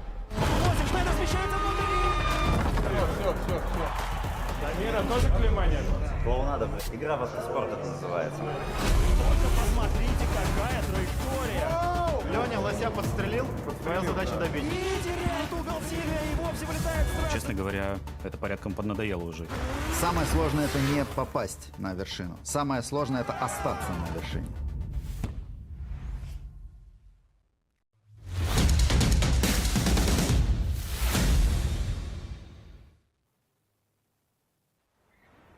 And we are back to Moscow race when we continue the qualifying of the first stage, Rds Gp 2023.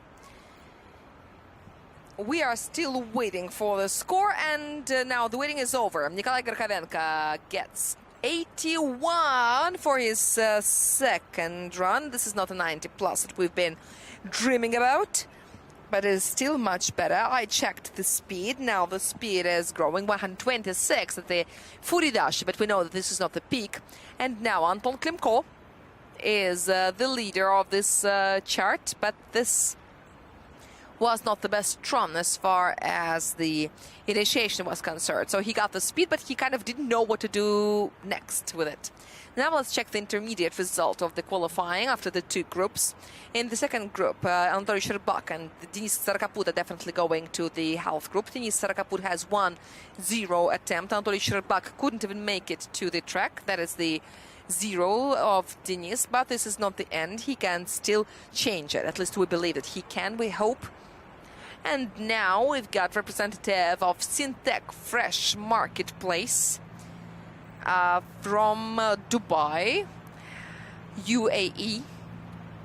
There is a new joke that the team has, that they've got a foreigner in their team, and now here's a Siberian, a Tatar, and an Arab.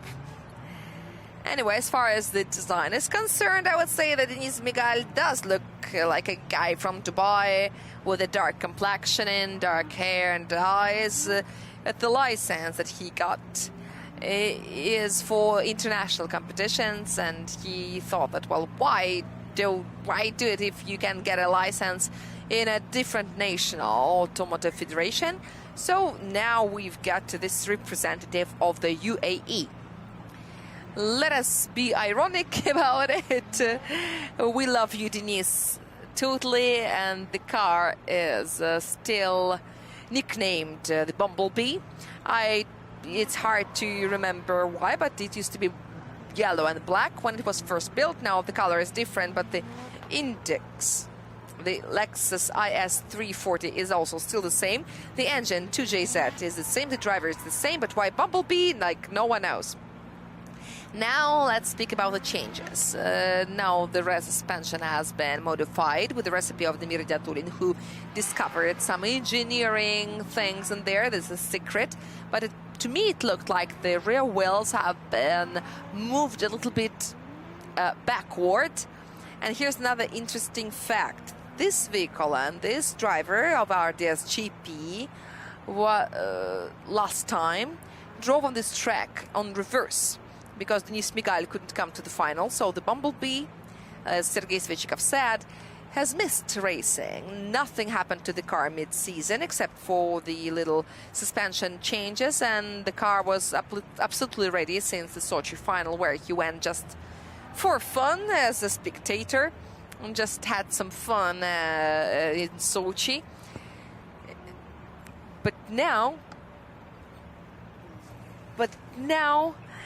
I think I will remember the name of the team. Now the team is building a Supra 90 for Denis Migal. It has been a while since we tried new platforms, and you can see the judges' platform going up. Alexander Smolin, one of the fathers of Russian Drift Series and the judge of Rds Europe this season, he is having his internship. Would I ever think, said Alexander to me, that I would come to RDS to learn how to judge? But the rules have changed so much. Some formulations have become clearer, and you've got to refresh your knowledge. And of course, our traditional trio, plus Vladimir Safonov, who has joined the judges panel, and of course Alexander Nechayev, who is the creator, the developer and operator of the dynamics system. He helps the judges make up the graphs they need, shows them on the monitor so that the judges have the full picture of what is going on. Some conversations. Denis has been standing on the start for a long time now. He wants to burn out, and they say, what do they say? Do they allow him? And do you see the steering wheel? Like, one of our circuit racers told me that they cannot use the steering wheel of the zone, and he had to change it. While we're waiting for the beginning of the third group's race, let us name out the drivers. Vladislav Shubadyorov from Belarus, Alexei Vakhtin from VS Team, Denis Migal, who we see right now, who is demonstrating that his car has a working back rear gear, Dmitry Ermokhin, who is suddenly in Starper Stars IMO, then Andrei Astapov from Lukoil Racing Drift Team, Nikita Shikov from Carville Racing, and Grigory Gusev from Lukoil Racing Drift Team. So this is the company we've got in Group 3. And now we can see that Vladislav Shubadyorov is getting to the start, replacing Denis Migal. Perhaps. Okay, let's look at this guy from Minsk. But no, I think that he just thought that the car was static for too long and he wants to warm it up. And now, in the meanwhile, we'll see the first run of Vlad Shubadyorov. We have spoken about him a little bit. He's got a traditional car. It is very soft in the suspension. This is the initiation. He touches the white line that marks the no-go zone. And the saddest thing is that he missed touch and go 1, and he hardly gets the OZ. And misses touch and go 2, touch and go 3. Now he goes inboard, but touch and go, the inner one, was finally picked. And he does the transition and the OZ 2. So this run is productive, but not very impressive. This is the situation when you say that this is an alternative line. But, well, things happen. from the very beginning. It just didn't work right. Even though the car was squatting on the rear wheels, the Fury Dash's speed was only 113 kilometers per hour. Because 120, 124 should be the regular speed. Perhaps this is the cause of all the problems. He missed the touch and go one because he didn't have the required pulse. And then the further line also turned out to be too narrow because the faster you go, the broader you go, right? That is the law of physics. And if there is a deficit of speed, then the line would get narrower. And you can also tell that after training on the wet asphalt and that weird training in the morning, Vlad just decided to stay on the safe side. This is the first time I see Vladislav Shubadyorov in spectacles. Interesting. Okay, but anyway, the number of trainings does influence the quality of drifting. If the trainings take place in different environments, different conditions, you cannot kind of record the right values, and you cannot learn how to do it right because you have to do it differently every time. And by the way, recently Wisniewski came back to the saddle, and he came to Raubichev in a stage, and he lost to Shubadyorov twice. And that is a cool story, really. We're waiting for the results, and here they come. Vladislav Shubadyorov, 17 for the line, which is pretty expectable. 65 is the total value for the first run. And we've got another driver preparing now, Alexei Vakhtin, the V of the VS team, and he is coming up 120 meters of run, and Dalteza is already in the Fury Dash zone, very close to the no-go zones, and the front wheel was definitely there. Maxim Akhtyabov makes a note. The first outside zone is taken, and he misses touch and go 3. Absolutely, definitely, and then he goes too much inboard. Just keep on to it. And the last transition, the second offset, and through the not through the no-go zone, but around the no-go zone. Alexei Vakhtin finishes the qualifying, but there have been too many circumstances on the way. Lots of adventures. That was an eventful run, and I would say that it's important to remark that this is a Weissfab vehicle, and here the Weissfab works well. He got to the second touch and go, the new one, and then the car went to the inner line. And there Alexei couldn't do anything. But having one wheel outside the track and even jumping on that donut, he managed to keep the car under control and continue moving, and he finishes quite well. Of course, the high score is out of question, and interestingly, there are hardly any corrections on the steering.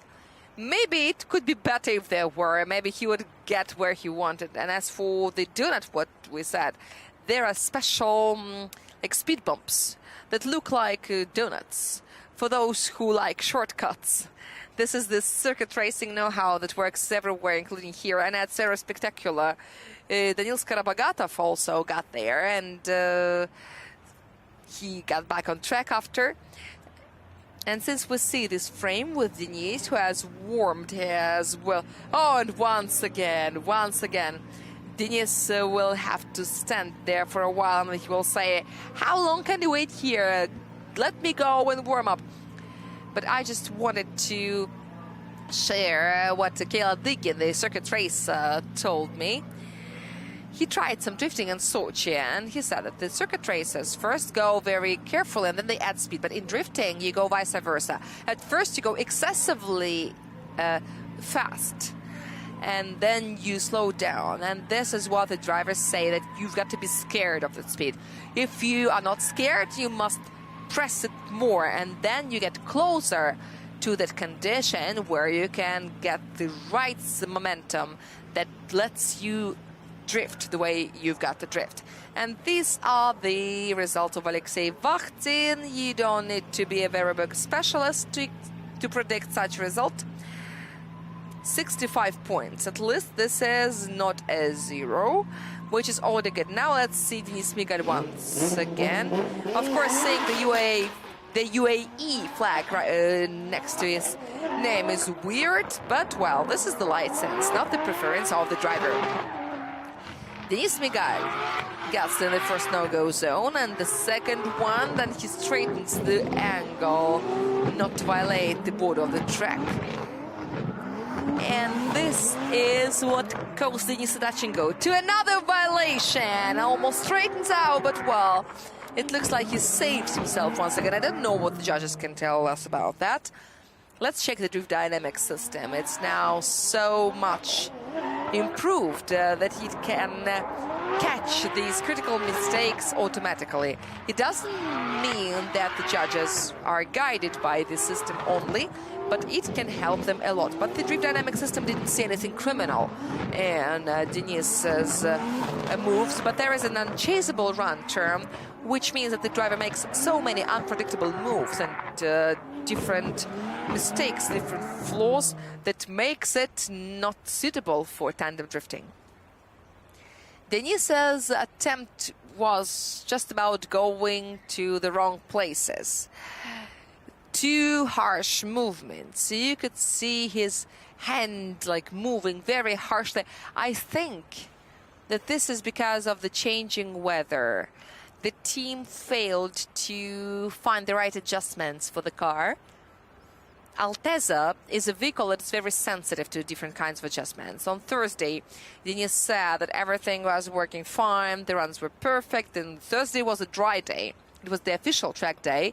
It is not compulsory for all the participants. On Thursday, anyone could come to the track to train, and it was very interesting. And he said that he was doing fine, he was doing well, and he liked everything. He said all runs were very good, but now, obviously, he is not that comfortable. It looked like he wanted to let the steering wheel go, but sometimes the car needs some help. Sometimes you need to work more with the steering wheel to bring the car where it has to be. You actually control the angle with the gas. The steering wheel is just to guide the car a little bit. You cannot create the angle using the steering wheel. But, well, it is the way it is. It would be fun if it is 65 again. I would love if it is. Yeah, it would be fun. I wonder what the judges say. Dmitry Yermokhin is coming to the start. He represents Start Pure Stars IMO team.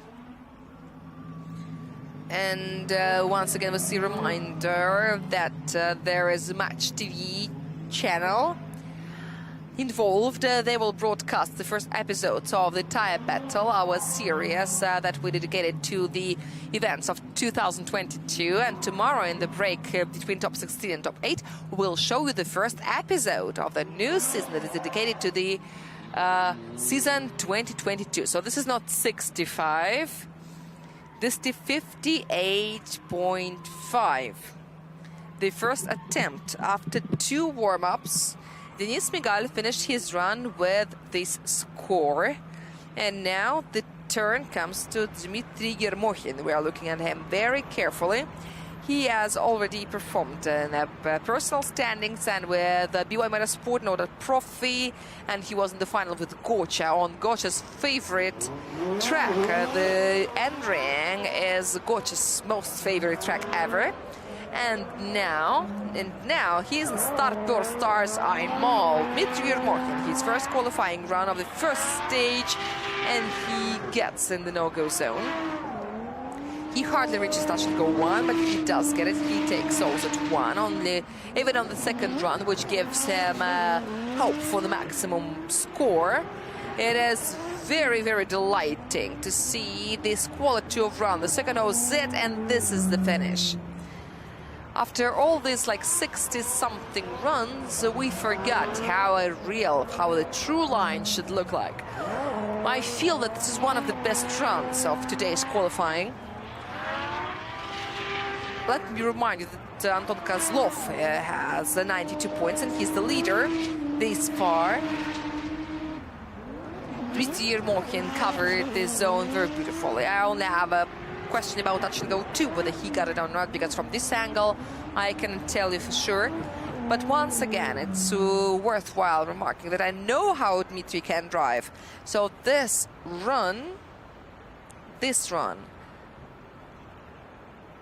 is perhaps not the aggression that you expect, the commitment. Here, Dima kind of tried to be very careful. He tried to perform the minimum of the judge's task, maybe because he shows us something better later. As far as the speed is concerned, let's check it. 121 at the initiation. The maximum speed was 135 kilometers per hour, which is far from the maximum, like 5 kilometers per hour away. And why I say it's far, because imagine one car moving away from another that is moving at the speed of a pedestrian. This is how it works if Dmitry Yermokhin drives in a tandem with someone faster. 5 kilometers per hour is a very considerable difference. But of course, this driver knows what he does and he makes some certain compromises, but we know that the compromises can hold you back in the bracket. Top 32 will begin at 3:30 p.m. Moscow time, and we hope that it begins on time, but it is obviously starting later. We had some changes in the schedule due to the failure of the broadcast. Now we're broadcasting on YouTube.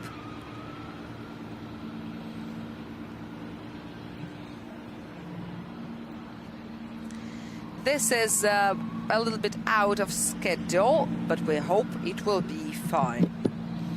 This is the car of Andrei Astapov that has been rebuilt before the new season. No serious changes introduced as far as I know. Almost maximum for the line. Thank you, Dima. Thank you for reminding us all what it should be like. 89 is the total.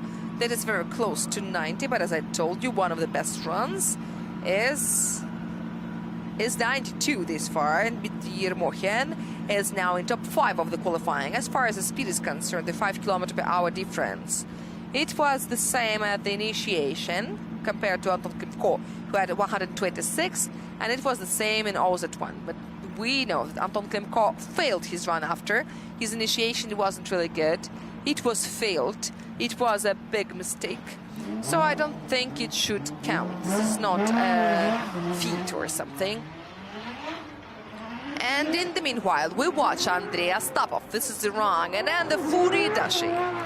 Very careful, very smooth angle, exactly as the judges prescribed. Goes around the no-go zone. Maybe a little bit too broad, maybe several centimeters broader than he's supposed to go in a very nice, beautiful, very beautiful it goes. Andrei Astapov picking the touch and goes to the last outside zone. He does a transition into the clipping zone and the last leap to the finish. And he crosses that long-awaited line. Very good. This is the impression that we want to see. This is something that cannot be measured. This is at your fingertips. Andrei Astapov maybe was a little bit less precise compared to Dmitry Yermokhin, but this is more expressive, more emotional. And you can say that Andrei Astapov has a slightly more powerful vehicle compared to Dmitry Yermokhin. And the speeds are not that impressive. The maximum speed was like 128 kilometers per hour, which we understand is not very high. 129 shows the dynamic system because it rounds the numbers out a little bit. This is the maximum speed before OZ1. And 120 at the Furidashi. We should also remember that Andrei Astapov has a certain style specificity. In some points he goes slightly slower than other drivers. Let's recall the previous Moscow Raceway stages when the configuration was reversed. Even Georgy Chivchan lost to Andrei Astapov because he had his own method, his own Brandmark method, but this time this configuration will be changed. The requirements will be changed so that we could see more beautiful tandem fleet. But Andrei Astapov kind of found a little key. He found a clue. But this is not a cheat code that causes a disqualification. This is a cool method. This is the right way to read the regulations. When you stay within the requirements, within the frameworks, but at the same time you can achieve what you want. And Andrei Astapov did get to his first podium. And Andrei said that he didn't do anything intentionally, that is just his style. He didn't even keep it a secret, and he warned everyone, but everyone would crash into him anyway. Well, someone did, someone didn't. Like Roman Tivadar found an antidote, and at the end he won that stage. We remember that Roman Tivadar is a driver who deserves this status of a new configuration specialist better than anyone else. But this year we don't have new configurations. Roma can win any of the stages, and I definitely wish that he does. And if he does, it will be a violation of the traditions. But this is a violation that is very nice to see. We watch the steering wheels types like Sheldon Cooper studies the flags. Okay, Grigory Gusev had a very hard mid-season. He was doing a lot of work on himself, and Andrei Astapov gets a little better score. He's got 89.5 points, so half a point more. A driver from Nakhodka, champion of RDS Asia, Grigory Gusev, on his first run, and the chaser squats before the gear shift. I wonder how much that angle was. He goes around the no-go zone. That's a very good fair play if it was standard run. Very broadly, thank you Griha for that. He gets touch and go, and then he pulls a handbrake, presses the car into next touch and go, and he gets the OZ, the last transition, and at least the line is very, very good looking. The OZ after the finish kind of hits the eye, but that's just a rudimentary remains of the previous configuration. That is a very, very good run done by Grigory Gusev. These outside touch and goes may be a kind of questionable because he used a lot of handbrake. But this is the moment when we speak about Moscow Raceway. 90 and 100 bodies are very good for this track because they have the inertia. Grigory Gusev doesn't have a very heavy vehicle. For such a massive driver, such a massive body, it's pretty lightweight. But Grigory Gusev has devoted a lot of time to battle training in the mid-season, which we can actually see. Because Grigory this season really surprised us with his his ability to steer and his ability to psychologically endure the stress. He was very merciless to his opponents. Merciless was a very good word. And Griha made a very confident start. He was in top 4 at the beginning, and then he had that self-search that made us forget that we are actually dealing with a very talented driver. And it's very nice to bring that memory back. It is great to see him coming back to the right condition. 71 degrees at the initiation. That is excess. That's too much. It shouldn't be that big. But visually, it looked cool. And visually, it didn't change anything because the car could handle all those angles. Grigory Gusev has an innovative car as far as the suspension is concerned, but let's speak about it later. And this is 96.5. Wow, at last. This is a serious conversation coming up in the qualifying. Yes, this is the best run so far.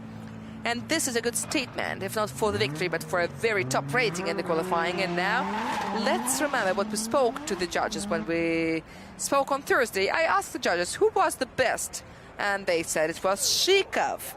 And Nikita Shikov is having a problem. Was it a false start? The false start is what can be applicable terminologically to such a situation. We even know a driver who managed to annul his attempt due to 3 false starts. It was Nikita Fetisov, but this is not a false start. This is a technical problem. And we've got another driver in the health group. That is very sad because Nikita looked very good on Thursday on the dry asphalt. And on Friday as well, when the trainings were wet, he went so beautifully in tandems and solo. And now such a sad problem. Nikita was absolutely confident in his car. He makes a perfect duet with Groza. And now suddenly it happens. All of us enjoyed those battles. We loved seeing Nikita. Now he takes the bumper off because it stands on the way. And Sergei Svaplyosov is coming. Yes, this is the belt. This is very bad. This is kind of safe, but it's sad because the... Oh, yes, it looks very good on you, Sergei. The ignition goes off, but on the first run on this car, Nikita had absolutely the same. The belt went off, and everything was fine, everything was okay. But when it happens to the dry crankcase, well, yes, it just goes off. So the belt will get back, and it will stay there. And I hope that everything worked right. And this is the most popular system as far as the oil pressure is concerned. This is a very high-forced engine. And working without oil would not be good for this engine. It was just finished with the engine failure, which is not very good. Okay, here we get to the second run. Through this pain and suffering and everything, we got back to the third group. Nikita Shikov may make it for another run because he only has to put the belt back. And he can drive the mark anyway. Vladislav Shubadyorov is coming back for the Furidashi. He goes broad at this time. Very good, goes to touch and go, and then he goes exactly according to the judges. Touch and go 2, touch and go 3, and here he goes. The outside, the inside, but a little bit too broad here. But then after that, the outside clip is very good. It looks like Alexei Vishnevsky worked very well with his trainee, and this is the result. And this is what I told you about. He decided to just be on the safe side in the first run with a slow speed, and you can tell it from the smoke that in the second run the speed is absolutely different. He added more speed, and now he's exactly in the right points, both at the speed and the line as the angle are concerned. This is one of the runs today with the minimum corrections, minimum mistakes and flaws. I really loved it. Even after the first OZ. After the OZ, touch and goes 2 and 3, I loved it. I loved this run better than all the others. This is exactly what the judges want to see, I believe. Maybe a little bit broader. Almost 10 kilometers per hour was added to the maximum, and this is what we needed. This is what we wanted. And 3 wheels, you can see that the car is on the 3 wheels. Very smooth, very soft, like Klemko's car. Very nice, like this American style. This is what comes to your mind, the power slide. Let's see the pre-start, and this is the stamp we told you about, the laser mark. The RDS. Yeah, it is marked with the red paint so that you could see, so that the technical scrutineers not spend a lot of time looking for these, looking for the stamp. And it's very symbolic that they showed it on Alexei Vakhtin's car because he was the only driver who was disqualified for the absence of the stamp. It wasn't intentional. It was like of a confusion, but it was very sad because you can use any tires during trainings, but on the official runs you've got to wear the right tires according to the regulation. And he almost got in another confusing situation. It was on Friday when Alexei didn't go to the track, but he is supposed to do at least one training run. That there is a regulation that if the driver doesn't go on any of the Friday trainings, then he goes to the technical scrutineers. And the technical scrutineer is only one, and that is Dmitry Dobrovolsky, the director of Russian Drift Series. And he is the one who decides whether the driver does or does not get to the championship if he neglects the Friday training. He may definitely send the driver to train. But this time there was no one who ignored the Friday training. Everyone did at least one run. These runs were different for different people, of course, but there were also the drivers who spent the time more productively. The weather is something you can never predict. This is something that you can never expect, especially in this period, in between the spring and the summer. Alexei Vakhtin worked a lot on his car in the mid-season. He brushed up the salon, he said. He worked with the weight balance of the car, and this should bring him to some better product, which is the qualifying score. He has had only 65 points this far. And once again, I tell you that I hope that in the first attempt, Alexei just wanted to keep it safe. Yeah, this is what you expect. This is 90, so this is plus 25 points. This is a different conversation. This is a decent result. Congratulations to Vladislav Shubadyorov. And now this is a driver from VS team, Alexei Vakhtin. This is his second run. The first one was productive, but not too much. At least he got the required minimum. Now let's see what he can show us in his run number 2. The initiation, and this was quite a big angle. We will check it later with the graph. He reached touch and go 1, and then yes, he does pick the opposite 1, but he misses touch and go 2. But on the handbrake, he dragged his rear axle through touch and go 3, and he jumped back there. Hello on the last clipping zone, left hand, yes. He does it. He reaches the finish. The finish must be controllable. This is a part of the regulation as well. And in the list of the critical mistakes, besides spinning, the stop, the straightening, there is uncontrolled finish. On the replay, you can see that the speed is now faster. You can see that the initiation happened earlier and faster. Once again, he had one wheel outside the track, even 2 wheels, and he touched the ground because he didn't get enough speed in the second and third zones. This is why he failed to get them.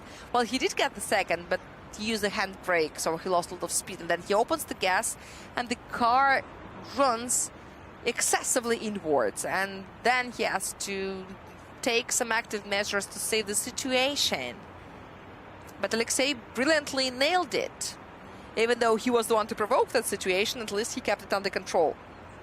After the qualifying, if Alexei Vakhtin makes it to tomorrow, there will be a warm-up for him to train and practice.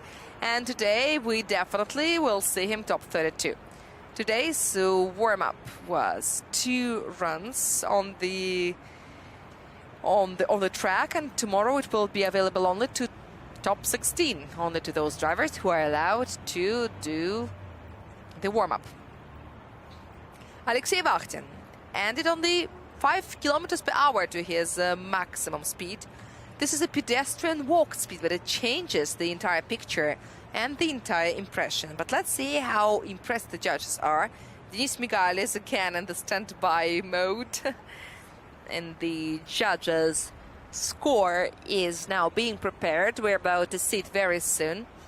And our beautiful graphics while Denis is waiting. I don't know whether he asks to warm up his tires again. I think if he does, no one will forbid him because, well, why not? It's 1:13 p.m. Moscow time, and we are closer to the moment when the opening ceremony is about to start. I think it will not start at 2 p.m. And as for Denis Migal, his previous score was 58.5. And Alexei 17. Alexei Vahtin gets 81. Plus 16. This is a very good conversation. 81 is something you shouldn't be ashamed of. This is very good result. Now Denis Mikhail from Syntech Fresh Marketplace. This is the new name of the team because the entire company of the team changed its name not so long ago. It was presented and now they changed their corporate color from green to blue. This is some special kind of blue, but I think that the drivers will tell this to you in their videos later. And now Denis is going around the no-go zone, makes a little correction in touch and go 1, and I cannot tell you anything about his line in OZ 1, but he definitely misses touch and go 2, but goes through the touch and go 3. One wheel is again outside, and unfortunately touch and go, and too much steering, too much hand job in the cockpit, and finally the finish happens. This is going to be a productive run, but how much productive, well, we don't know. I have a feeling that it will be better than in the first run, because at least -2 no-go zones, and as a maximum he kind of takes the outside zone, and the third touch and go was also better. It was there were less mistakes, and also in the final part of the track it looked cleaner. But I think he had one wheel outside in the final zone, but we can only wait. Here he hit it. Maybe the first line, not the maximum score, but anyway. The last clipping zone is the most expensive one. It costs 9 points. 9 points out of 35 that you can get for the line. 35 is maximum score for the line, 35 for the angle, and 30 for the style. And once again, we see the replay from the drones. Bird's eye view. The view of the bird before the rain. But whatever, birds can be different. This is the upgraded logo. You can see on his forearm. They have a different identics, different style. And this is still making the judges think. First he had to wait, now all of us will have to wait while the judges are discussing all the mistakes, and there were quite many of them, unfortunately. And as for us, we will use the chance and check the graphs. The graphs are amazingly similar. Maybe there was a little correction here or there in different places, and the transition was very, very vague. But transitions had to be smooth before the OZ1, especially. As far as the maximum speed is concerned, there was a small addition, like 5 kilometers per hour, but it was not enough for the car to slide on the perfect line. But it was similar to what the judges wanted, and I think that it will be seen in the score. If we share our impressions, I liked the second run better. There was less hustle. It looked more confident, even though there was too much movement and too much steering. The energy of it, the run was more concentrated. He got out there too early.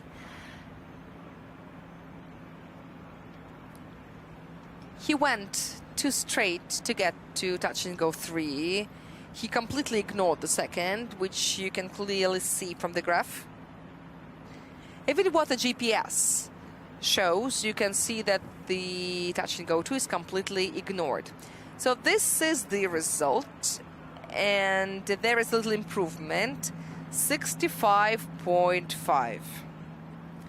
Let us not say anything about it. We are not admiring such a result, but it gives him confidence.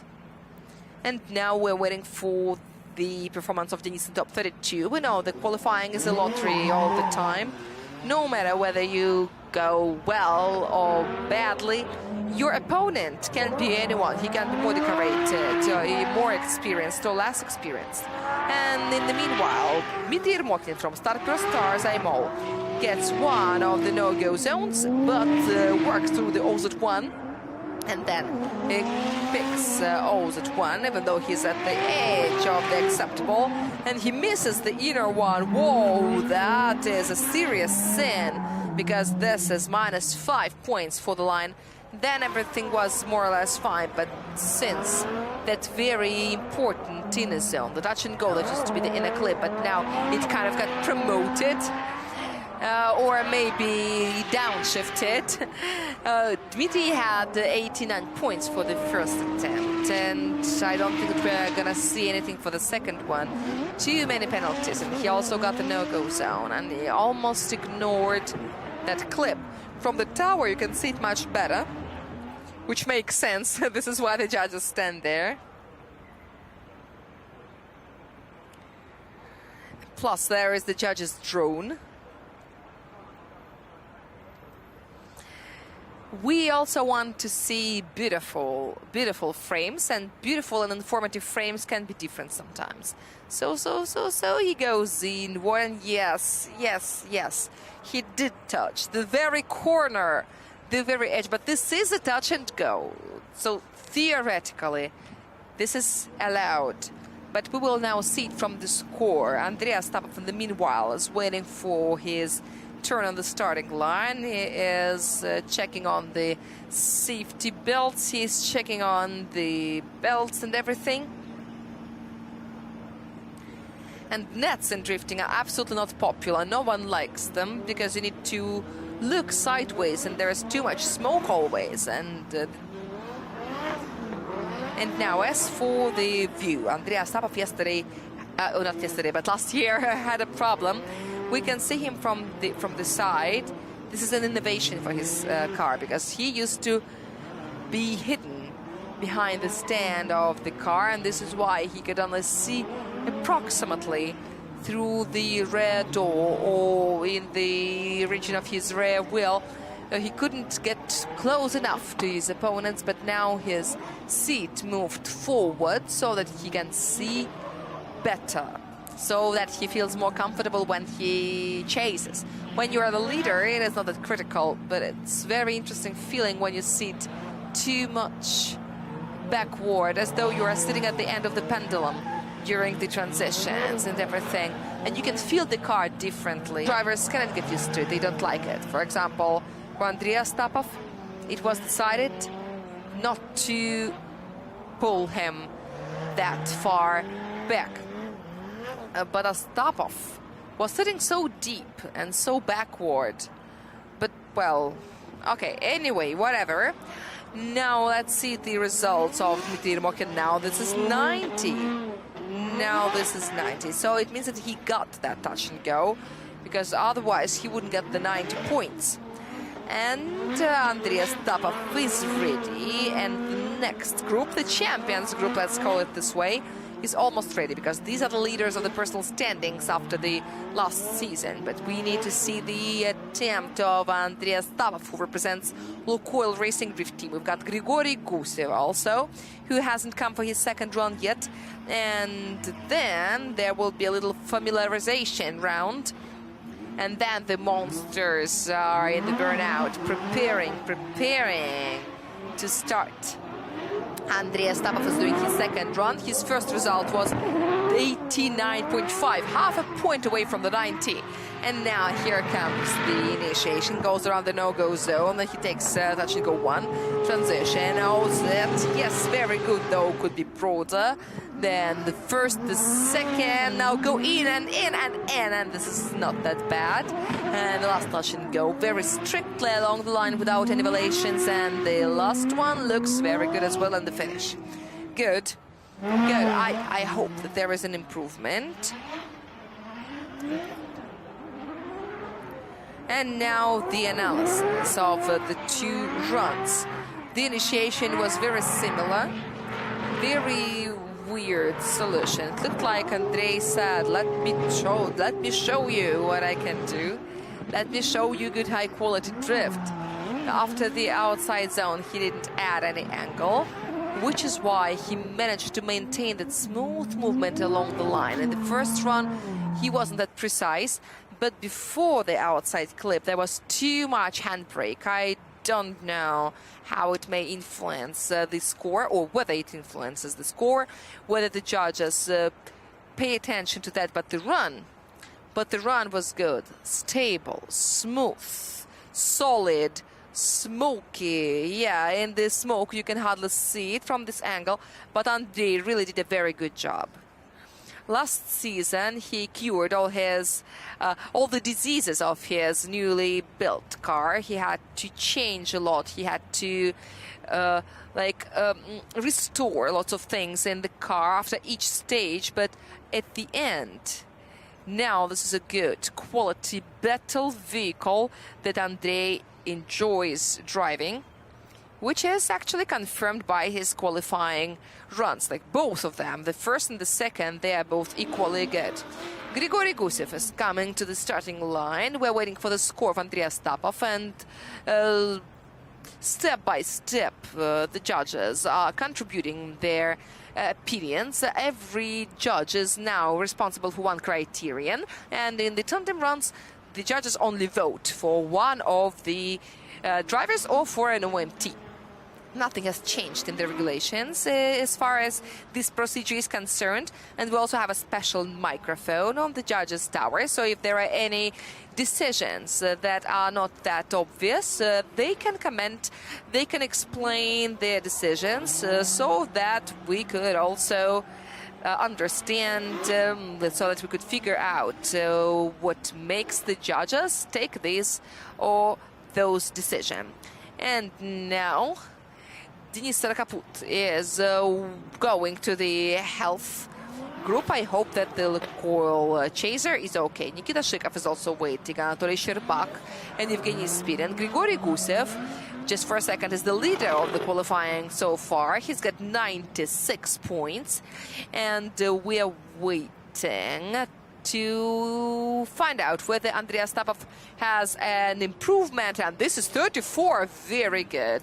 And this is 93. Yes, 93. So two top positions are now occupied by representatives of Lukoil Racing Drift Team. And here comes driver from Nakhotka, Grigory Gusev, the leader of the qualifying so far. And this is his second run. His 850 horsepower Chaser GP1. He used to have two vehicles. One was GP1, this is GP2, so this is the GP1. And this is a very deep and big angle. I wonder how it influences the style score, and then he carefully reduces to the descent values. He corrects and knows at one, and he throws the car to the outside edge of the track, but still remains within. Then he covers the inner touch and go with a big and heavy body of his Chaser and transitions to the last curve. This was a very indicative moment. I will tell you more about it later. Now let's enjoy this beautiful initiation. Grigory Gusev cannot keep himself within the angle limits. I think we need to tell him that he needs to keep it under control, or perhaps this is the specificity of the vehicle and he feels more comfortable like this. Like now, look, a very cool moment. He makes a big, deep angle, and then using the gas, he presses the car inside. You could see it because the car of Grigory Gusev has some inertia that other vehicles may not have because they are shorter in length. So some processes are kind of extended in time, and it's nice to analyze them and see them. Almost 80 degrees was the Furidashi angle, and the previous one was 74. This is anyway more than needed according to the judge's task, because it has to be moderate. But the judges perhaps will not execute him. The graphs of the both cars are very similar from touch and go 1 to OZ1. This is very impressive. I like the stability, and you can mentally imagine yourself in his shoes. You've got one attempt for 96 points. Where do you get the resource to get closer to the 100 for that precious hundredths? So that everyone looks at it and says, ah, this is the way you're supposed to do it. Maybe you just need to relax and just have fun and just show yourself. Just do it the way you want to do. Perhaps every driver just wants to get the maximum, not the task of the judges. And now we have another commercial pause.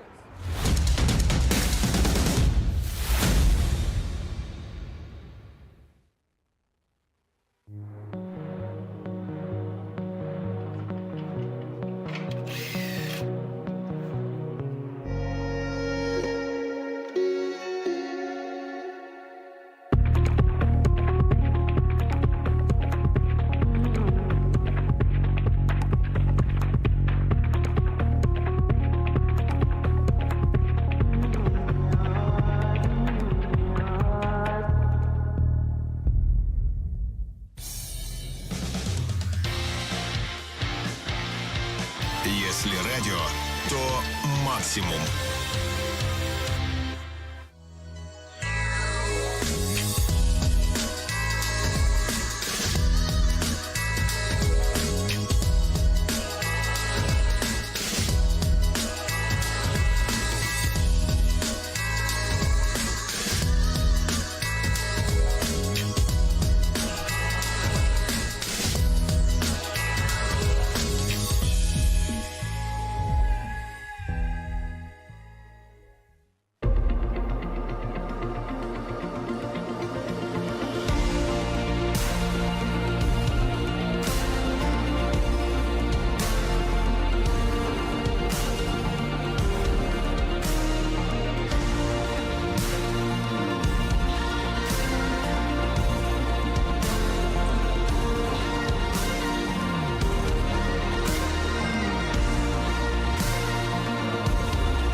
And we are back to Moscow Raceway, and we are now waiting.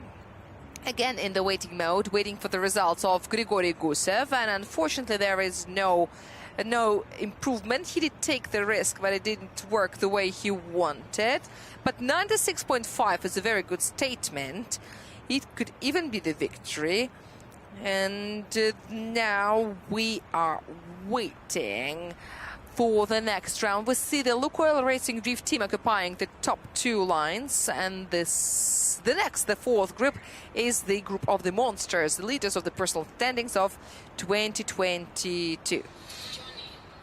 And now, while you are reading the table of the preliminary results, we see who will be there in the fourth team. Charles Eng from Starper Stars iMall, Leonid Schneider from Time Up, Evgeny Lotte from Syntec Fresh Marketplace, Roman Tivada from Takayama Forward Auto, Damir Diatulin, another representative of Syntec Fresh Marketplace, Georgy Chevchan from Takayama Forward Auto, and Arkady Tseregratsov, the only representative of Fail Crew in the fourth qualifying group. And this is Damir Diatulin. And this is the Index invention. We spoke about it on VK and YouTube.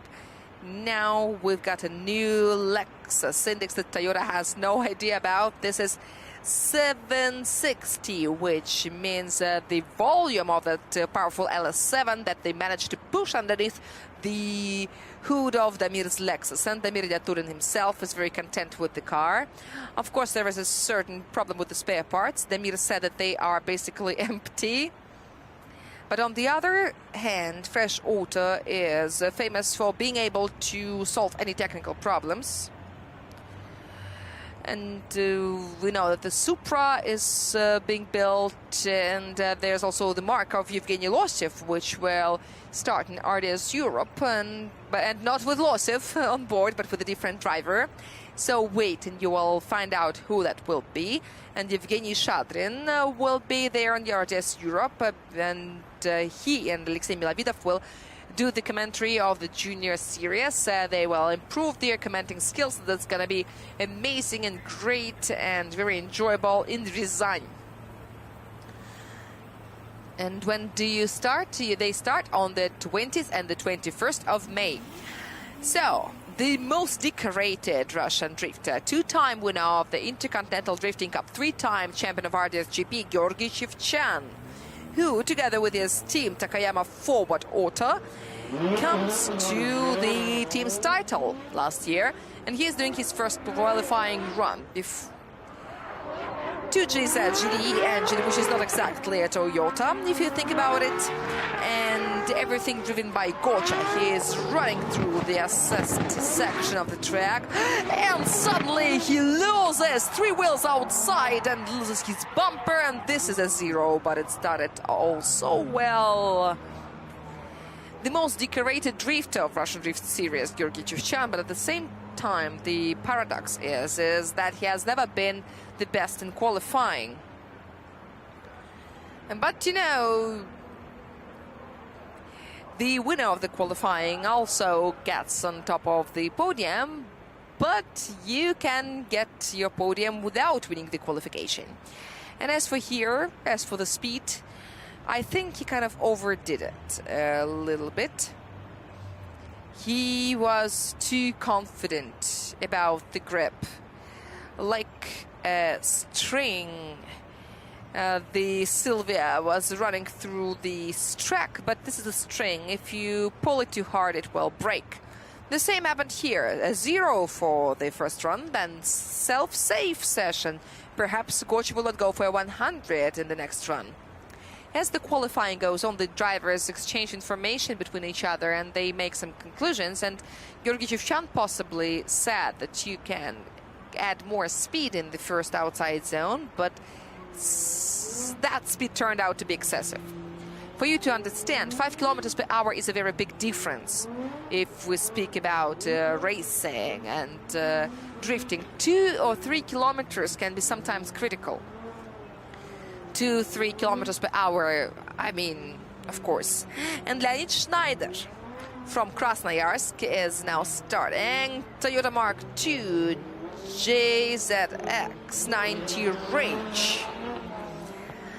Leonid Schneider, his second full season in Rds Gp. Last year he had a good collection of trophies, and he helped his team Forward Auto race to the top of the podium. And now he's back to GP, and he gets the first outside zone, and he doesn't get touch and go. 2 touch and go, 3 is ignored, and this is too much.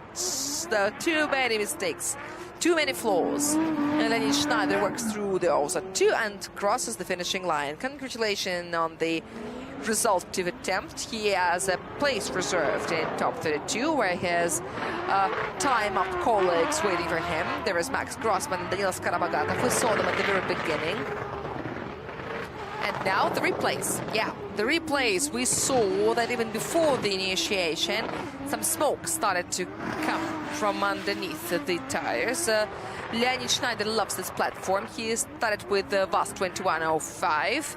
It was a crazy Frankenstein on 2JZ, and Franken VAS. It is still owned by Time Up team, and Time Up has 2 bases in Krasnoyarsk and Pushkino.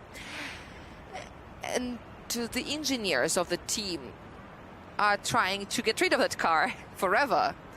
That is Leonid Schneider, that is experiment of the youth, but he says he wants that car to be there because this is his first drift car. Then there was Mark II, and Mark II is better for Leonid, better for his character, but sometimes it just is not cooperative. It is not very obedient, which we just saw. here I would say that he was walking on the edge. The T2 and T3 were hardly taken.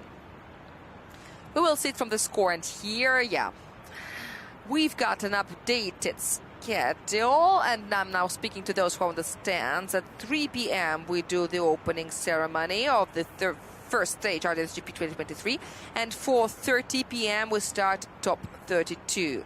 If you are watching us online, 4:30 p.m. is the beginning of the runs, and the opening ceremony will be shown a little bit before, and we will have a new format, a pre-race show, and I think that we will shorten it a little bit.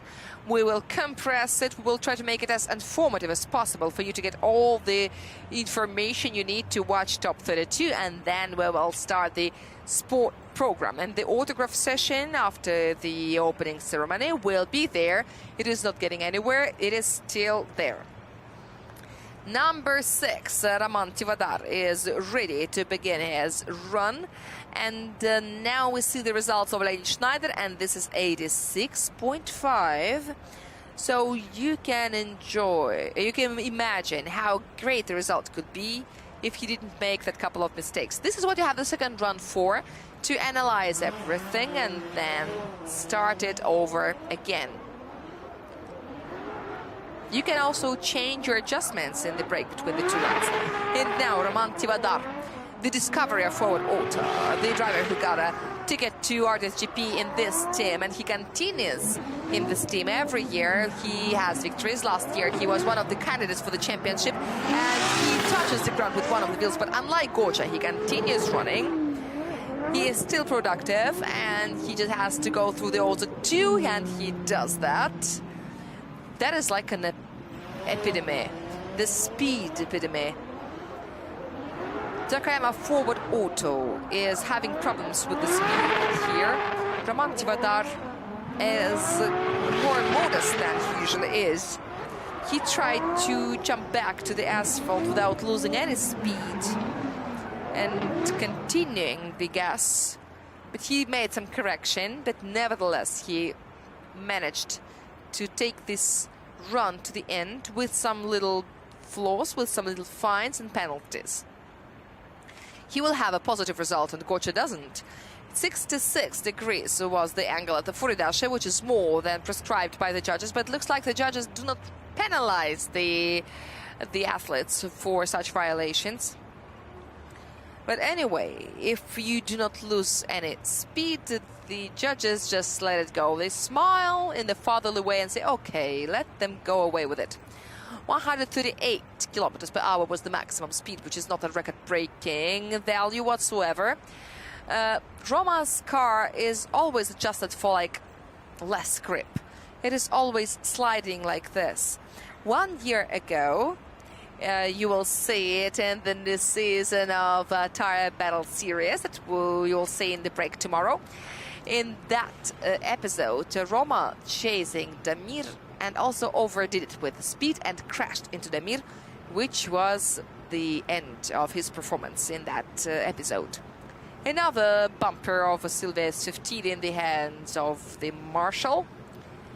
It looks like Roman Tivadar will continue without the bumper.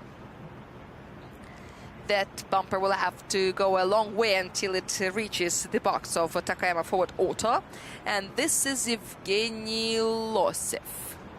Evgeny Losev, another Supra, another set of parts. Just very little difference. But, well, sorry for the break, but the result is ready, 82.5. This is quite good for the first run, which almost got zeroed, but we're waiting for their improvement. And now Evgeny Losev. Evgeny Losev said that his car is slightly different in habit from the previous ones.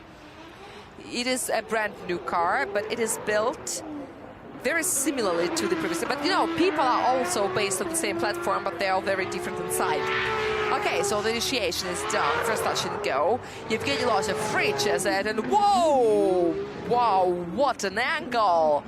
Then he had to save himself because the line also tried to go through the rewind metamorphosis.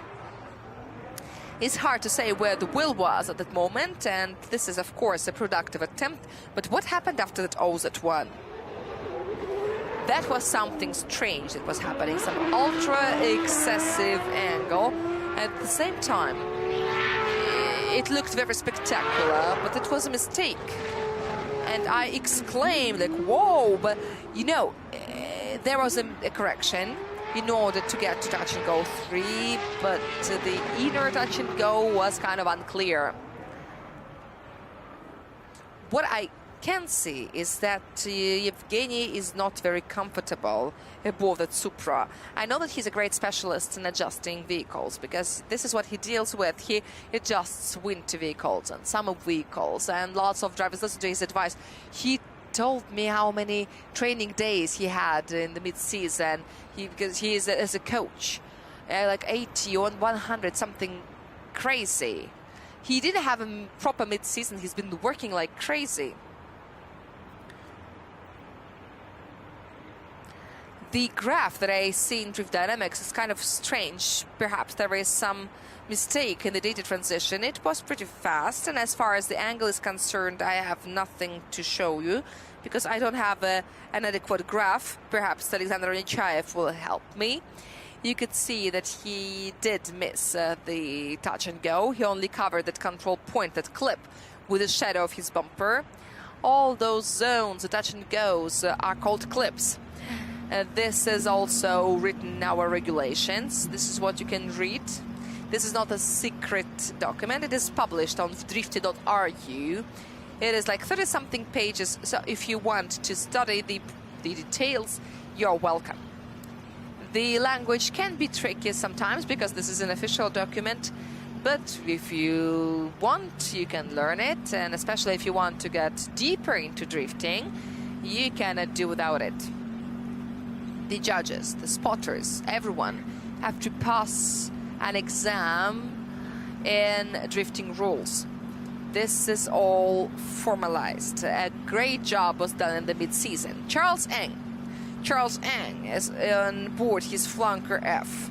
And this is the Flanker F that Charles had such beautiful friendly relations. Even though the car was rebuilt, this is the vehicle that took Charles so beautifully. The Charles even got to the final with Arkady Tsaregradzev on the Sochi Autodrome in absolute darkness. And we were very uneasy because Damir Dyaturin had that crash in the qualifying. And we were very worried when Arkady and Charlie went into the darkness, but they came out safely. It was a very bright final. Charles was second. But Sochi Autodrome is his favorite track. He has said it multiple times. He loves the Sochi Autodrome, and previous years, in one of the previous years, you could get double score, and Charles did, and he became the vice champion of Rds Gp. Our judges started thinking about this run, but no. He touched the corner of it, because the angle really matters. And this is Yermokin's style. And they say that line is very easy to judge. No, I'm sure that Maxim Akhtamov is having a very hard time. Because with the line, this is the last clip. But 34 for the line. 85.5 is the result of Evgeny Losov. The misses that we thought were misses turned out not to be ones. Group number 4 is not making us happy with 90-plus results, but, well, Gusev is happy. Gusev and Astapov are definitely happy. They're celebrating, and Charles Eng, the Silver Prize winner of the year 2019, on board a flanker, and he goes touch and go 1. It's taken. He goes as broad as the track can take him. Then he falls into a smaller angle. That is very good and clean performance. Very smooth. Just like a switch. Very clear, very neat. It looked impossible, but it was. And now this is a very good run and impressive in the first transition. So on one hand, doing a transition from a small angle to a small angle in such a clean and neat way is hard. It would be a very good for a chaser, and it was so precise. Yes. Click. So this is a very good switch. Switch is a perfect word to describe what happened. to what Charles did. And then the second transition, there were some corrections, some little hesitation. I don't know what caused it. Maybe the car slipped on the border. But in the first part of the track, well, there were some little corrections, and we will see them. It was very good, very cool. All the touch and goes were taken, and here, very, very clean. A good transition from small angle to small angle, very good speed. And I'm sure that it wasn't too fast.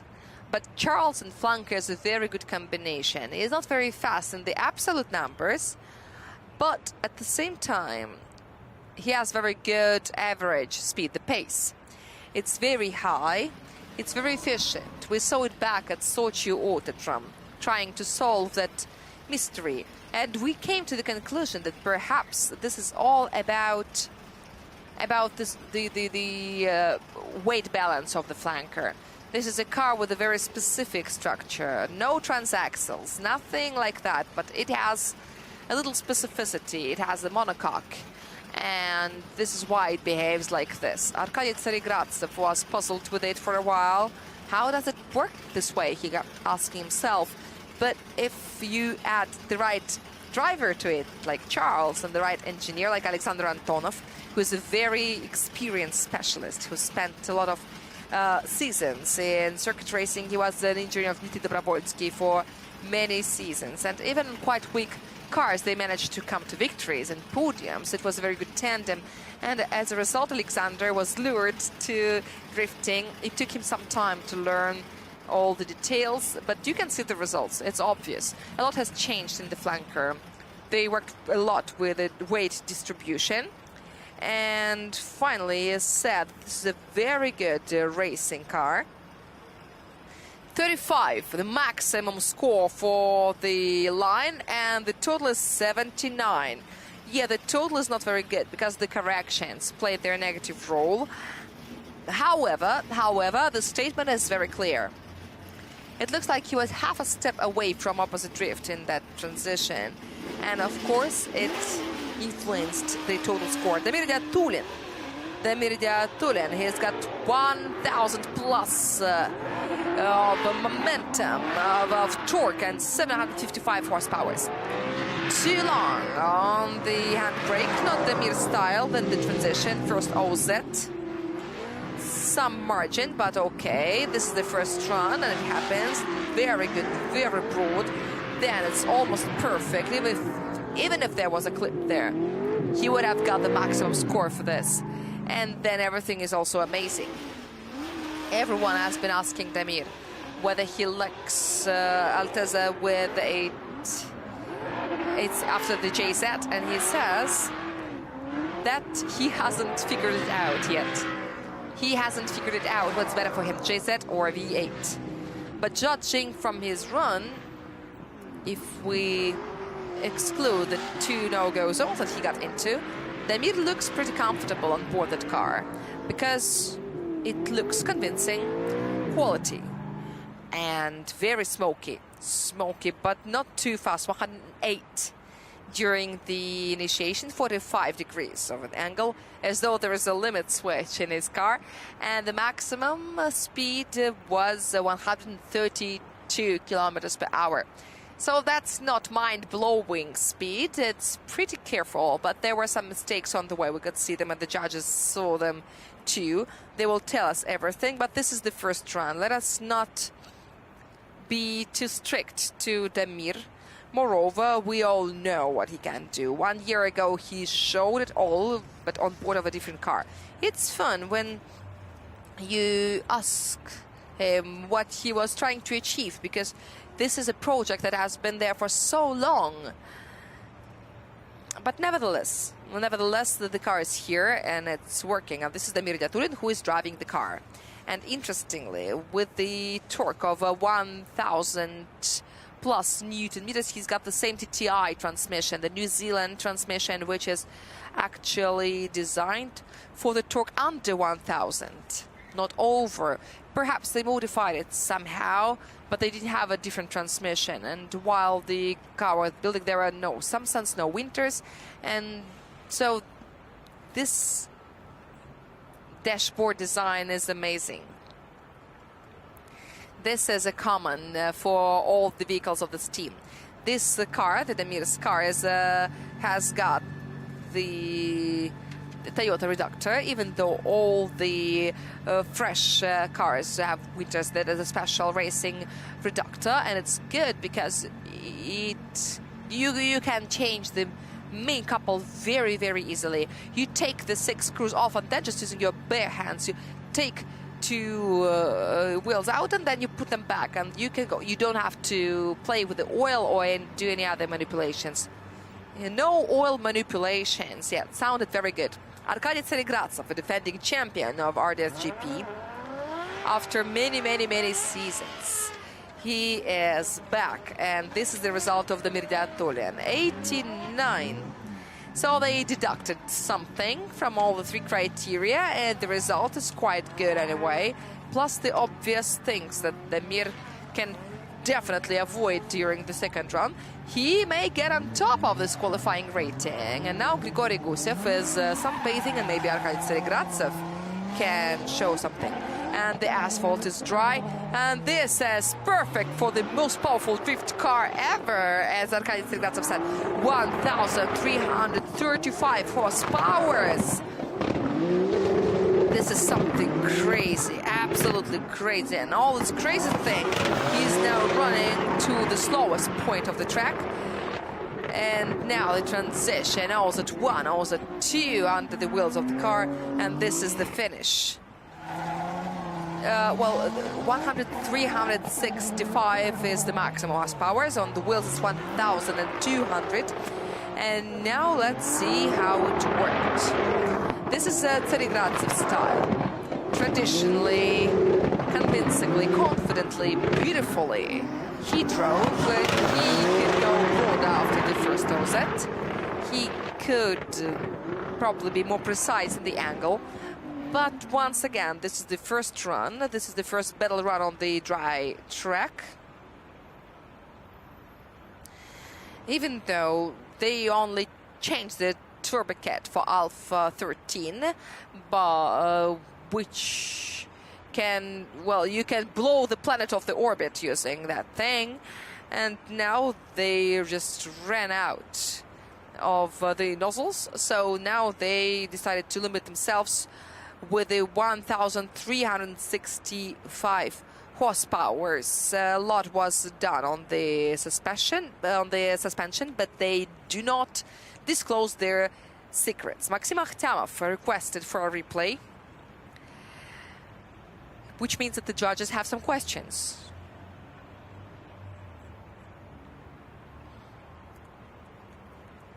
Yes, now we see it from the drone, and yes, a little bit too narrow in the exit, so you can lose a couple of points for the line for this, because every single line means something. They're not random.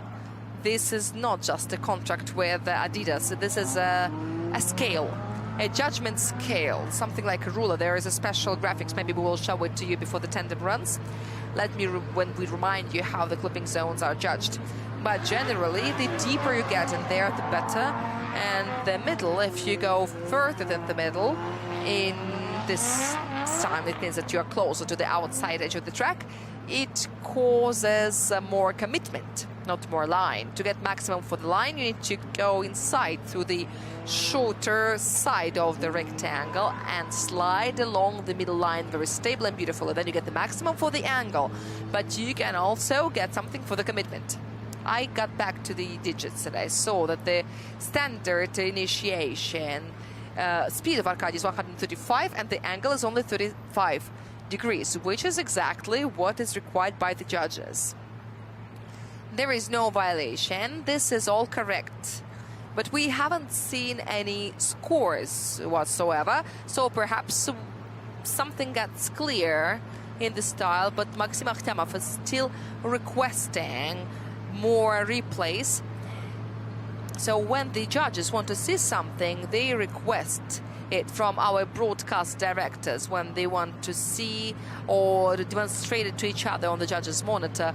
But when we see it all together, it's even better because we can conclusions. So this is all about the score. But now, in the meanwhile, we can simply enjoy the Silvia S15 with Georgi Chivchan on board. And now this is the replay. Yes, this is that white line. Yes, there was one wheel outside. -2 for the line. Yes, -2.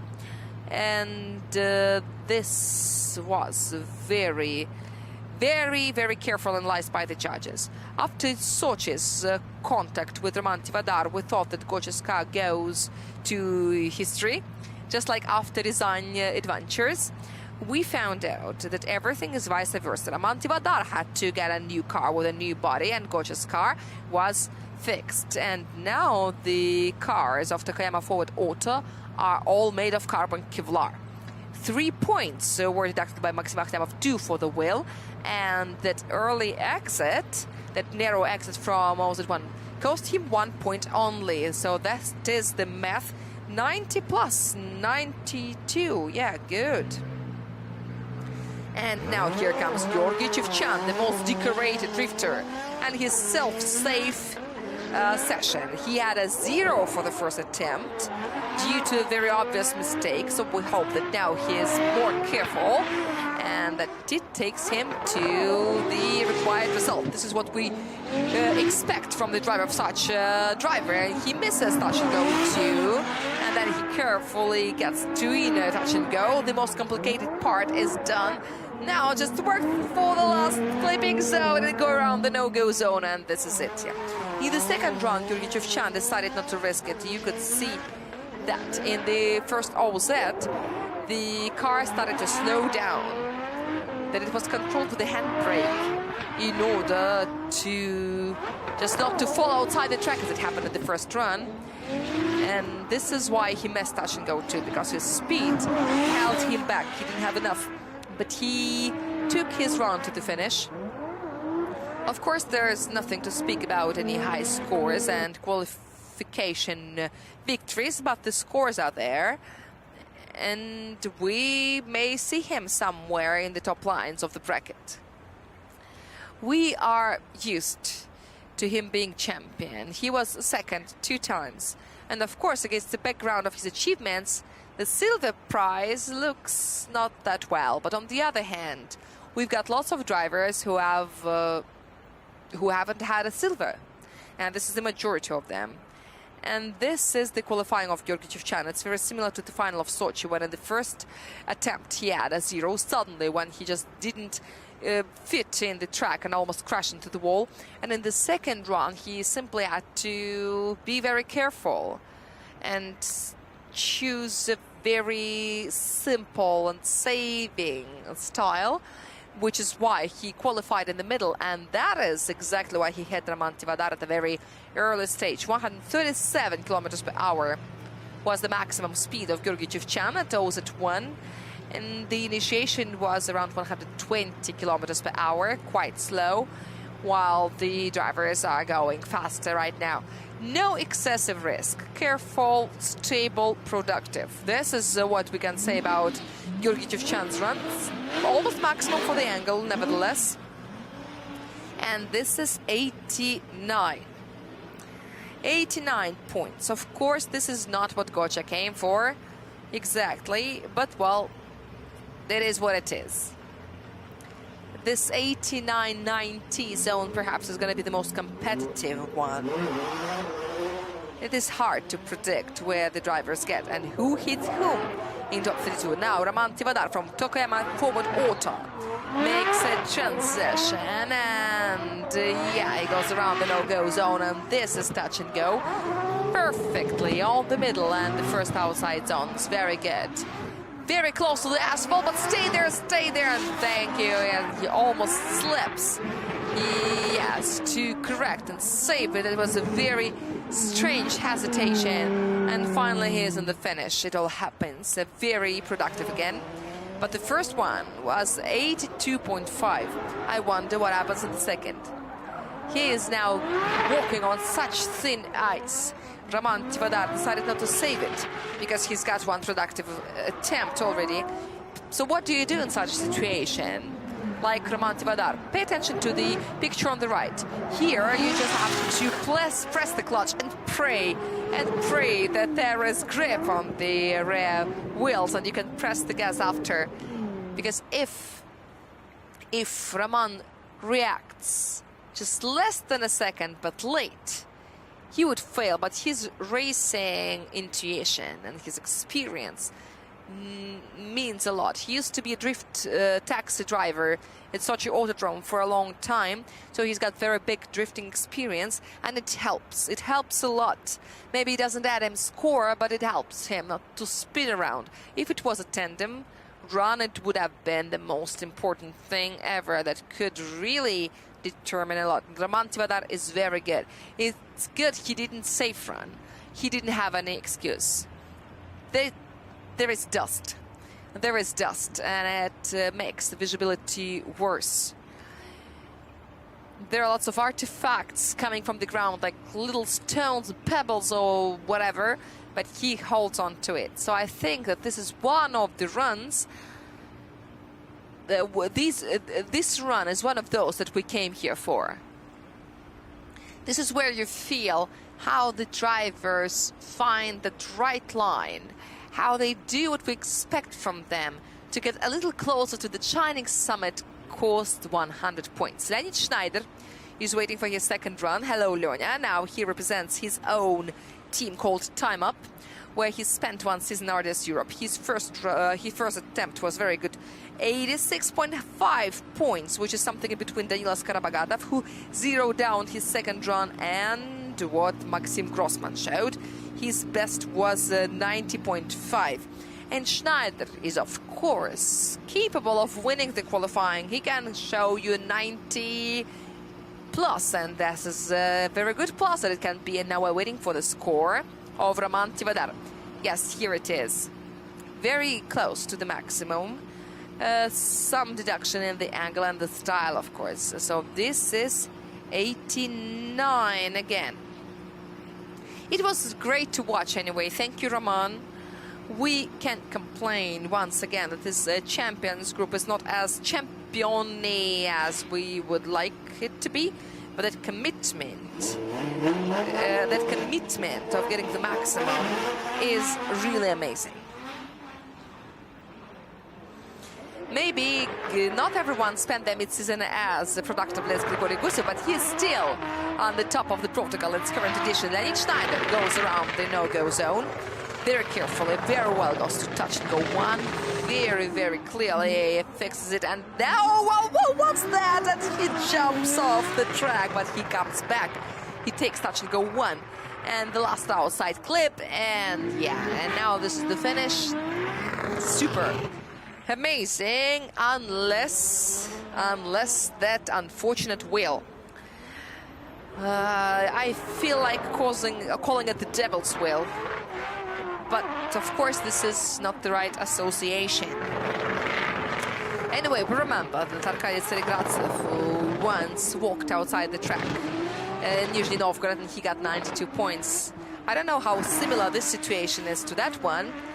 I don't know whether there is penalization for the angle correction that followed after that trip. We will find it out very soon, but now this is simply beautiful. In the outside of the track, starting from the first outside clip and to the inner touch and go, this is one of the most stable runs today, except for the trip outside the track. But even with the trip, I think that the spectators like it more when the wheels are outside than when the line is very narrow and the line is clean. The spectators like the adrenaline of it. And also the speed is very interesting, because the speed usually falls very fast, but here the plateau lasted for quite a long time. But, you know, here you will see the score, you will see it very soon, and I'm sure that someone will be surprised with its score, because judging from what I can see, I'm peeking a little bit, and yes, you see the style. I think we haven't seen so many points for the style. This is 95.5. Worse than Gusev. But, well, anyway, if he had a third or a fourth run, he would have made it even better. Except for the trip, this is 97.5. Because I think the judges liked this run more than Grigory Gusev's, but that deduction of 2 points played its role. Yevgeny Losev, here you go. The first curve is left behind, and he almost got a no-go zone, but he got touch and go one, exactly the way the task requires. No questions, and here the same. And he only picks the either touch and go, which Yevgeny Losev also nails. And now what Yevgeny is especially good at, these relatively simple sectors. You just need to draw 2 smoky curves, which he perfectly does. The car Yevgeny Losev behaves kind of harshly, especially as far as the angle is concerned. Yevgeny said the car is the same as the previous one, the one that Jack Shanahan drove when he became the champion. That car used to breathe because it was soft and it didn't make any harsh and sharp movements. It was compensated with the softness. Here the body is new and hard, and perhaps this is the reason why the car is more sensitive to various manipulations, especially with the pedals. I mean, a brake, clutch, and gas and clutch here, because the brake is not very, doesn't make a very big influence. It looks like the Supra is in a continuous search of some comfortable angle, of some comfortable self, and perhaps this is what will entail the deduction. So this is Yevgeny Losev. There is nothing else to say. Yevgeny Losev likes driving. He knows how to drive. He knows how to press the gas, and he enjoys it, and we enjoy it too. Now the judges will also enjoy putting the scores. The drift dynamic systems show some funny graphs again, as though the model doesn't really work fine. But we will ask it to Alexander Nechayev. We will tell him that we are having some fun time. Perhaps that orange box needs to be replaced. We're waiting for the score, which is about to appear, and in the meanwhile, Charles Eng is at the starting line. He wasn't very good at the first attempt in everything except for the line. I think he had 35 for that. Now he needs to correct the other criteria, and then I'm sure it will be something absolutely brilliant. 79 points is also very good for the first attempt. It's productive, let us not forget about that. We are speaking about top drivers, and we are looking at them from the position of top drivers, the results that we expect from them. And there is a good news. Denis Starokaput is going to the warm-up area, which means that it's resurrected, and we want Denis Starokaput to show us a productive run. Of course, this is not about feats or victories. We just want him to make it to top 32. We just want him to pull himself together and just show a solid, simple run, like 70-something points, and then go and prepare for top 32, because this is his rookie season for a new team. This is Lukoil Racing Drift team which came for victories, and there are reasons not to be happy with how it's been working for this team. But you know, let me remind you that Alexei Golovnya became a champion in Lukoil Racing Drift team in 2020. The team got the bronze, and Losev gets 35 for the line, 96.5, yes, and repeats the best result of Grigory Gusev. But it is still not the victory. Grigory Gusev is still the first, but Losev just showed us. He just showed us how good he is, how competitive he is. We never doubted, but there is always that little mystery when the driver comes on board a new car. I always loved watching Charles driving his flankers since the very first rounds on flankers that he made. They're so good together. This driver of Starter Stars, I'm on this car. Yes, he takes the first OZ. He smooths out the transition. He reaches touch and go 3, then he goes inside. So pretty, my God. Maybe a little bit broad in touch and go, and the last outside is also good. Yeah, awesome. Awesome. Maybe Maxim Akhtemov can find something in touch and go 4. Maybe it was too wide, but I think that this is the wideness that doesn't really prevent the chaser from doing his duty. It only helps. Charles was also much faster in the second attempt compared to the first one, which I think makes him look more confident, even though the fourth touch and go was better than in the first. But the general impression, and this moment here in the second, the final transition, is very good. This is exactly the way it should be. This is a transition. The first run, it was kind of something mind-blowing. It was a mistake of unknown cause. Like Charles switched off for a moment, like he forgot what he was supposed to do. In the second run, now, he didn't let such flaws happen, and I think that the result would be doubtlessly the one that he deserves. Unfortunately, Drift Dynamics system doesn't say anything. I have no graphs that would let me say something, and yeah, silence and no data available, but doesn't mean that it's lost. I think we will be able to see it later. So if this attempt is victorious, I think that the data will be found, because this box records everything. The failures may happen at the moment of transition to the server. There can be different kinds of noises or anything, but when you really need that data, you can get them. They are available there inside the box. It will take some time, but the data will be there. Oh yeah, 35 for the line, and this looks like the new qualifying leader is 98. Charles Eng is stepping on the top of the qualifying rating. So back off, roll over Gusev and Losev. Charles Eng from Start to Stars Aimol, he's got 98 points. So this is a new reference point for you. Do whatever you want with it now. Let's see what Damir Yatulin can show. 89 points was his first. That was a counter shift. That was crazy. He touched the no-go zone. Thankfully, he didn't go inside it as he did in the previous run. Now he gets the first outside, touch and go taken, then another one, and he slides along the edge. Bravo! He slows down with the angle and he picks the inside zone. Then touch and go 4, check, almost perfect, and then finally he finishes around the no-go zone. Oh. It looks like Damir Yatulin watched our broadcast yesterday when we doubted the 100 points result that he got in the previous season. We said it out loud, and maybe he watched that, maybe he heard that, because what I see right now, what I enjoyed seeing right now, was absolutely brilliant. It was so spectacular and splendid, starting from the moment of initiation. I wouldn't even say anything about that excessive counter shift. This is not that excessive as I thought before. The initiation was very good and the corrections were not there. Absolutely none whatsoever. Very good line. And what is important, there was no shift after that zone.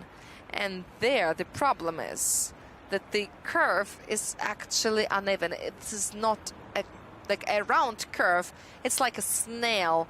It goes around itself like a spiral, and yeah, when you continue sliding on the edge, it's very hard to stay within the track for the reason of that turn shape. But Damir nailed it perfectly.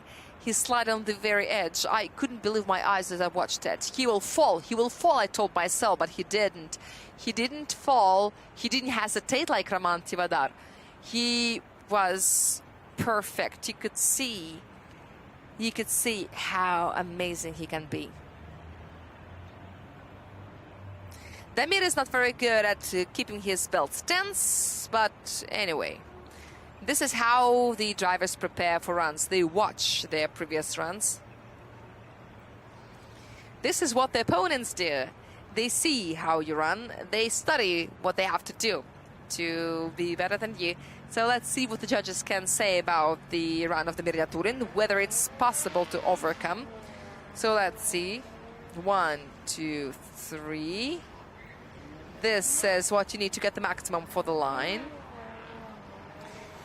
Maybe you can get more for commitment if you go broader, but if you take the maximum broadness, you can theoretically get the maximum for commitment.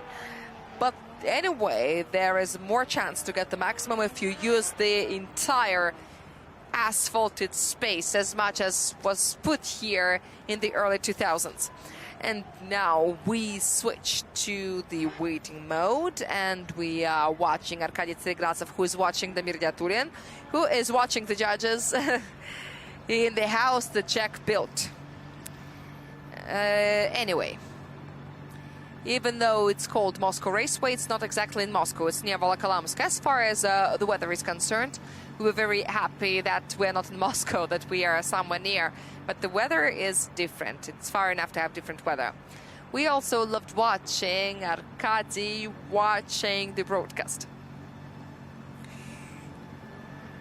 There's only one score left. I am anticipating the results. I want to see it. My heart is beating. I remind you that here, last year, the Miriaturin had 100 points, and the judges said, no, we looked at the initiation more, and he did show us the perfect qualification. This is it, yes.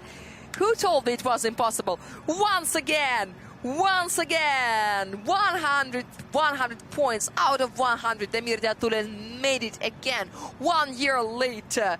This is the beginning of a new tradition, isn't it? Once a year we come here near Moscow to see the Miriaturin hit the 100 score. Oh, I think that his team is celebrating out there in the box. There's one guy who wants to argue, and that is Arkady Tseregrazov. Well, that is amazing feeling. Arkady Petrovich Tseregrazov is playing with his steering wheel. He's getting touch and go 1. He's running towards 1. And touch and go 2. He takes it very confidently. Now he goes inside without breaking the border of the track, and the last second outside zone. And now, yes, there was some microscopic correction. So I'm afraid that he will lose 1 or 2 points. Yeah, maybe 99, 98. Let's see once again. Arkady Tseregrazov is gaining momentum. The speed is comparable to the previous one. Maybe a little bit faster he went in the second run. And we can confirm it or not confirm it with the group dynamics system. But unfortunately, we haven't got this information this far. And in the second run, Arkady went with deeper angles and with wider lines. And in the last part of the track, he was doing very well, at least better than in the previous. He had some microscopic corrections that we have already noticed. And once again, the outside clip was taken in, well, maybe like 20 or 30 centimeters more would be better. It would be just perfect. Arkady was going with such deeper angles that he got more angle than task prescribed in the first zone. But I wouldn't say that it's like forbidden, because the speed graphs are absolutely the same, 140 maximum speed. But the judges kind of warned the drivers that they shouldn't strive for the bigger angles, but we will verify it with the judges. That this is not about the angle, this is more about the deceleration that it may cause. Here we didn't see that deceleration, but we did see the angle. The angle was very serious. It was 56, 57 degrees at the entrance. Let me remind you that a small angle is 45 and below. Almost he was at the brink of the medium and big. So this is an interesting problem for the judges. And I can only judge from the GPS inside that orange drift dynamics box, and it shows that Arkady repeated his line almost bit by bit. But nothing is surprising there, because Arkady Tseregrazov is a well-known master of qualifying. He has repeated the achievement of Andrei Pisegov, 4 qualifyings in one season, but Pisegov did it in a row. This is why Pisekov is still a little better in this role. And as far as the Mirdiatulin is concerned, it looks like he is establishing and strengthening his position as the qualifying master. This is his 9th victory. I am saying that this is victory with like a little reference because we still have several drivers to see. But, well, I don't really believe in 100 points with one single attempt. And also, the second best attempt matters. Hypothetically, Arkady Tseregratsov can win if he gets 100 points because he has 92 for the first and Damir had 89. So therefore, if we judge by the second attempt, but then Arkady will be better. But the judges need to find the reason for giving him the maximum points. As far as the health group is concerned, there's only one attempt. So only self-safe and no warm-ups. Yevgeny Spirin is now on our screens. And sometimes I can feel that I see the emotions that are not there. It looks like he's desperate to me, but I know that he's not because I know this guy and I know that this guy is tuned for good and nice run. And I know that he can do it very well. We are still waiting. The judges are thinking whether they should or should not put another 100 to Arkady Tseregratsov or whether it is possible, which is more likely. But what we see in the graph, that is a very big question. But this way or another, we are getting closer to the end of the qualifying round. And once again, I don't believe in the new timing. According to the new schedule, at 3 p.m. we are supposed to begin the opening ceremony. I really doubt, because it's already 2:25 p.m. and we've got only 3 rounds left. On one hand, yes. On the other, they cannot start without the scores of the previous ones. And I don't know how long it takes the judges to think about. We see Evgeny Spirin once again. And this frame, it always makes me feel hopeful. But no, there comes another. And yes, and no, -2. Arkady Tseregratsov is between the Mirdiatulin, Losev and Gusev. Gusev and Losev. Okay, this is how we rank them. Anyway, for a while, Gusev was the winner of the qualifying. He was an intermediate leader. And Evgeny Spirin is about to do his second run. His first one was a 0. And it means a lot. So now it's time to save himself. We haven't lost any drivers because of 2 zeros in the qualifying. So I hope it doesn't happen today. And I hope it doesn't start with Evgeny Spirin. Okay, first outside zone taken. Wow, he goes very well. 2 wheels outside. No. Okay, he misses, but he holds on. Did he hold on? Did he or did he not? We will hear it from the judges. The narrow line takes you further in the next curve, and this is why the car happens to be on a very wrong line. When you go too much inward, you have to pull it, and you've got to press the gas to the end. And if you do it in the deceleration zone, then obviously you will go to a different destination, so to say. I really want to believe that Evgeny Spirin has one wheel inside the track. I hope that he loses some points, but still he doesn't zero it down, because I want to see him in the next round. But it all depends on the angles, on the judges, and I think that we will see it all. We will see it all for sure.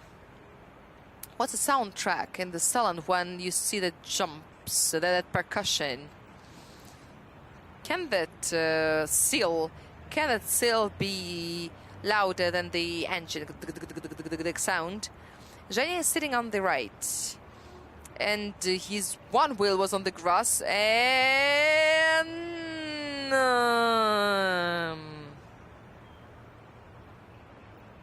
so we're waiting for the verdict, even though it is pretty clear. Unfortunately, VS team is about, yes, now the VS team will turn into a V team, because if it loses Spirin, then, well, okay. Anatoly Sherbak is preparing. Yes, this is a 0. It says run 1, but this is run 2 as well. Anatoly Sherbak, who had a lot of smoke in the salon. He had so much smoke that we doubted its origin. It looks very extravagant, very, very beautiful. Sylvia is heavier than Gusev's Chaser, because Chaser is like a sport and this is metal, not carbon Kevlar. But it's not that important because heavy is heavy, but we just want Anatoly to get to the finish. He goes around touch and go 2, and he almost misses touch and go 3. He picks the either touch and go. Then he does the transition, and then come on, come on, come on, come on, come on, come on! No! We saw that during the training session. They asked the judges, is it uncontrollable finish? Is it kind of a run? Is it kind of a loss of control that begins before the finish? And that smoke that comes from underneath the hood is a very bad sign. Something is leaking in there. Okay, so there is a full salon of smoke, and I think that Anatoly just lost orientation. Maybe he should have let some air in, maybe some ventilation. During the previous replay, you could see that the smoke came very fast into the salon, so perhaps this is the engine. But why does the smoke come into the salon? Let's ask the technical scrutineers. Now you will see it very well. A lot of smoke, but no. This is just the light play, yeah. Or maybe that was the moment when Anatoly lost all the vision and he couldn't see where he was going. I don't know. This is an interesting case. Not a good one for Anatoly, but it's important for understanding the process. It is good for understanding the judging process, because uncontrollable finish is a term that used to exist in drifting from the very beginning, and it was formulated in some way, like we understood it intuitively. But then when it came to the point when it had to be described, we had to make a definition, because sometimes collisions can happen after the finish and spins and straightenings like that at the border of the track and the after finish. So 5 or 10 meters were not enough. So unfortunately, Anatoly Sherbak gets another 0 for the qualifying. And here comes Denis Tarakaput. Someone has to break this bad tendency. We believe in you. This is the driver of Lukoil Racing Drift Team. The youngest from Lukoil guys go through no-go zone, but okay, let's forget it. Then he does a transition. First outside zone, and he's sliding on the edge. Don't you slow down like this, because it can bring a very bad result. Then he does the touch and go. Then he goes through the last touch, the last zone, and at least just finish it. He did finish it. Maybe 10 more points of penalty, because he had at least 3 wheels outside. But most importantly, he made it. It's very hard to keep your nerves under control, but yesterday everyone praised Denis for his character, for his very good stress resistance. He's 20 years old, and this is not typical for such young drivers. But he is doing very good job. This is time to put his nervous system to a test. And everyone has nerves. I repeat it every season. With shaking hands, but he took his car to the finish. And he fixed it, that he has a good result. And at some point, every time when I see such a run, I watch it carefully, and here this time I was just praying for Denis to finish the run. This is a mantra that sometimes we repeat in long racing. When I drove in my first karting marathon, I was just praying to keep going. So the same happened here, and also you could see his body rocking on that soft suspension, and Chaser has something to swing, he has something to sway. And then you start thinking, just keep going, just do it for me, for us, for all the spectators. Just do it. Just take it to the finish. This season, we have more tension in the teams competition. This is what I feel. I don't know why we're thinking about this even before the first stage finishes, but this is the impression, is what I see in the driver's performance in the qualifying. This is more or less even, you know. We would be very happy to see intense teams competition, because we're always happy to see it. Last season, Forward Auto had very, very good... Oh, this is 6-6. I'm sorry for interrupting. I never thought that I would be happy to see such result, but this is the moment. Denis Starkaput gets in his first rookie season in top 32. Now I hope that Nikita Shikov got his belt back and that he can do it, he can drive it. Now he is driving to the initiation point. Very good rhythm, very nice. Thank you, Nikita. He takes touch and go 1, then to the transition very carefully, and he misses touch and go 2. Here you don't even need a replay to see touch and go 3. He takes it. He has more angle, and then he only has to take the 2 last zones. Also 2 is left behind. He catches a no-go zone. Perhaps I don't see whether it was like this, but I have a feeling that he did catch on it. This is all amazingly unimportant, because we only want to have another person in top 32. So how many people do we have? We've got 27. I just don't know. Five by runners. 5 by runners. And automatically they get to top 16. Is there any situation when a person lost the by run? Maybe when he didn't come to the start? No, there hasn't been such situations in the history, but like Grigory Gusev here in Moscow Raceway last September, his car couldn't go on a competition, but it could get to the initiation point, like Arkady Serigratsev in Sochi after the fire, when it was very hard to drift, but you could at least move your car to the initiation point. This is what you need to complete the by run successfully. The car just has to move on its own to initiation point. I mean, not with muscular power of its driver. Okay, so the qualifying is over. Congratulations. Now we'll see the results of Nikita Shikov. Congratulations to Damir Yatulin on his 9th victory in qualifying, his second 100-point qualifying. This is phenomenal achievement.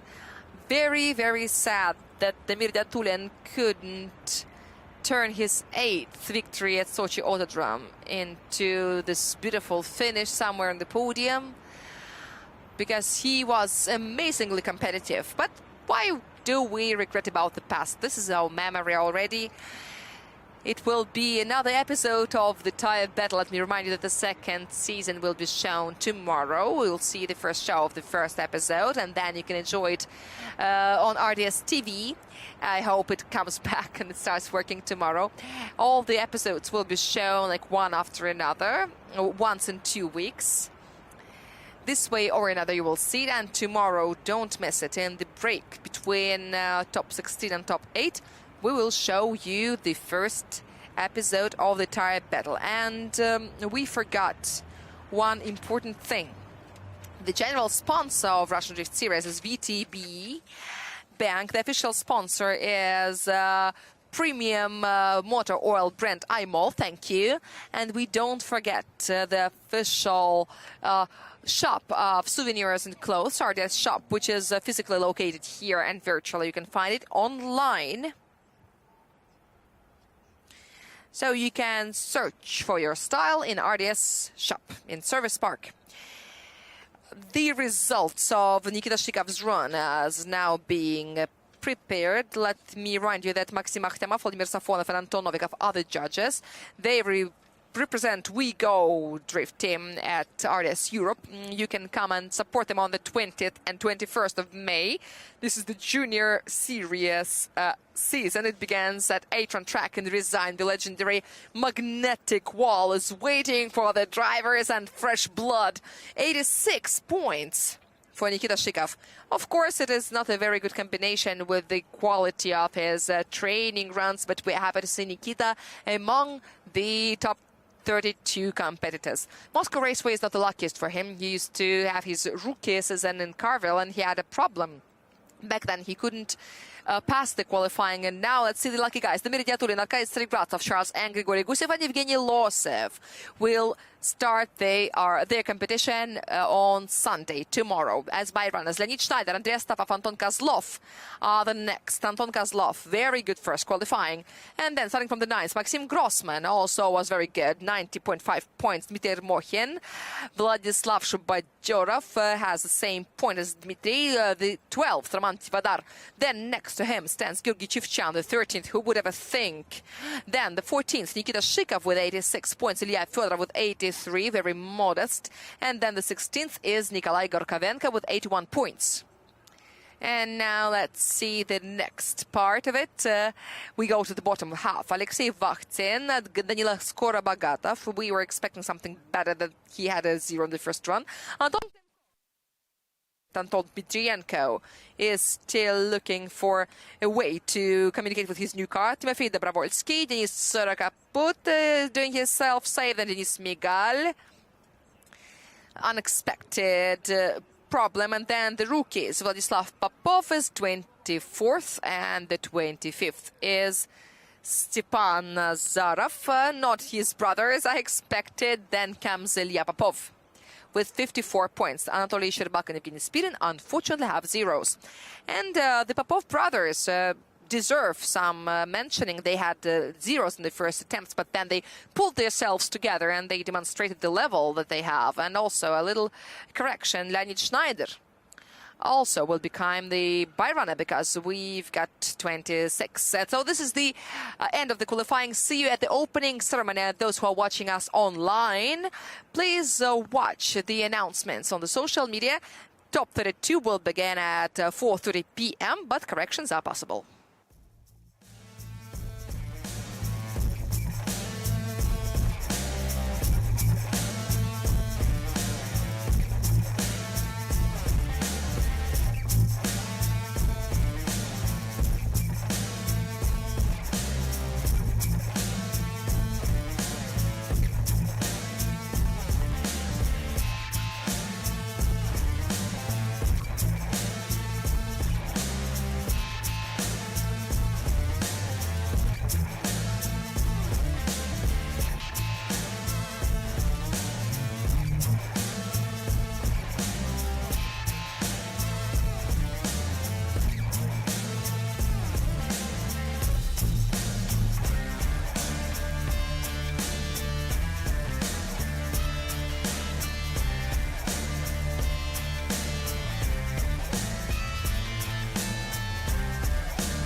Что-то мне говорит, что будет все хорошо.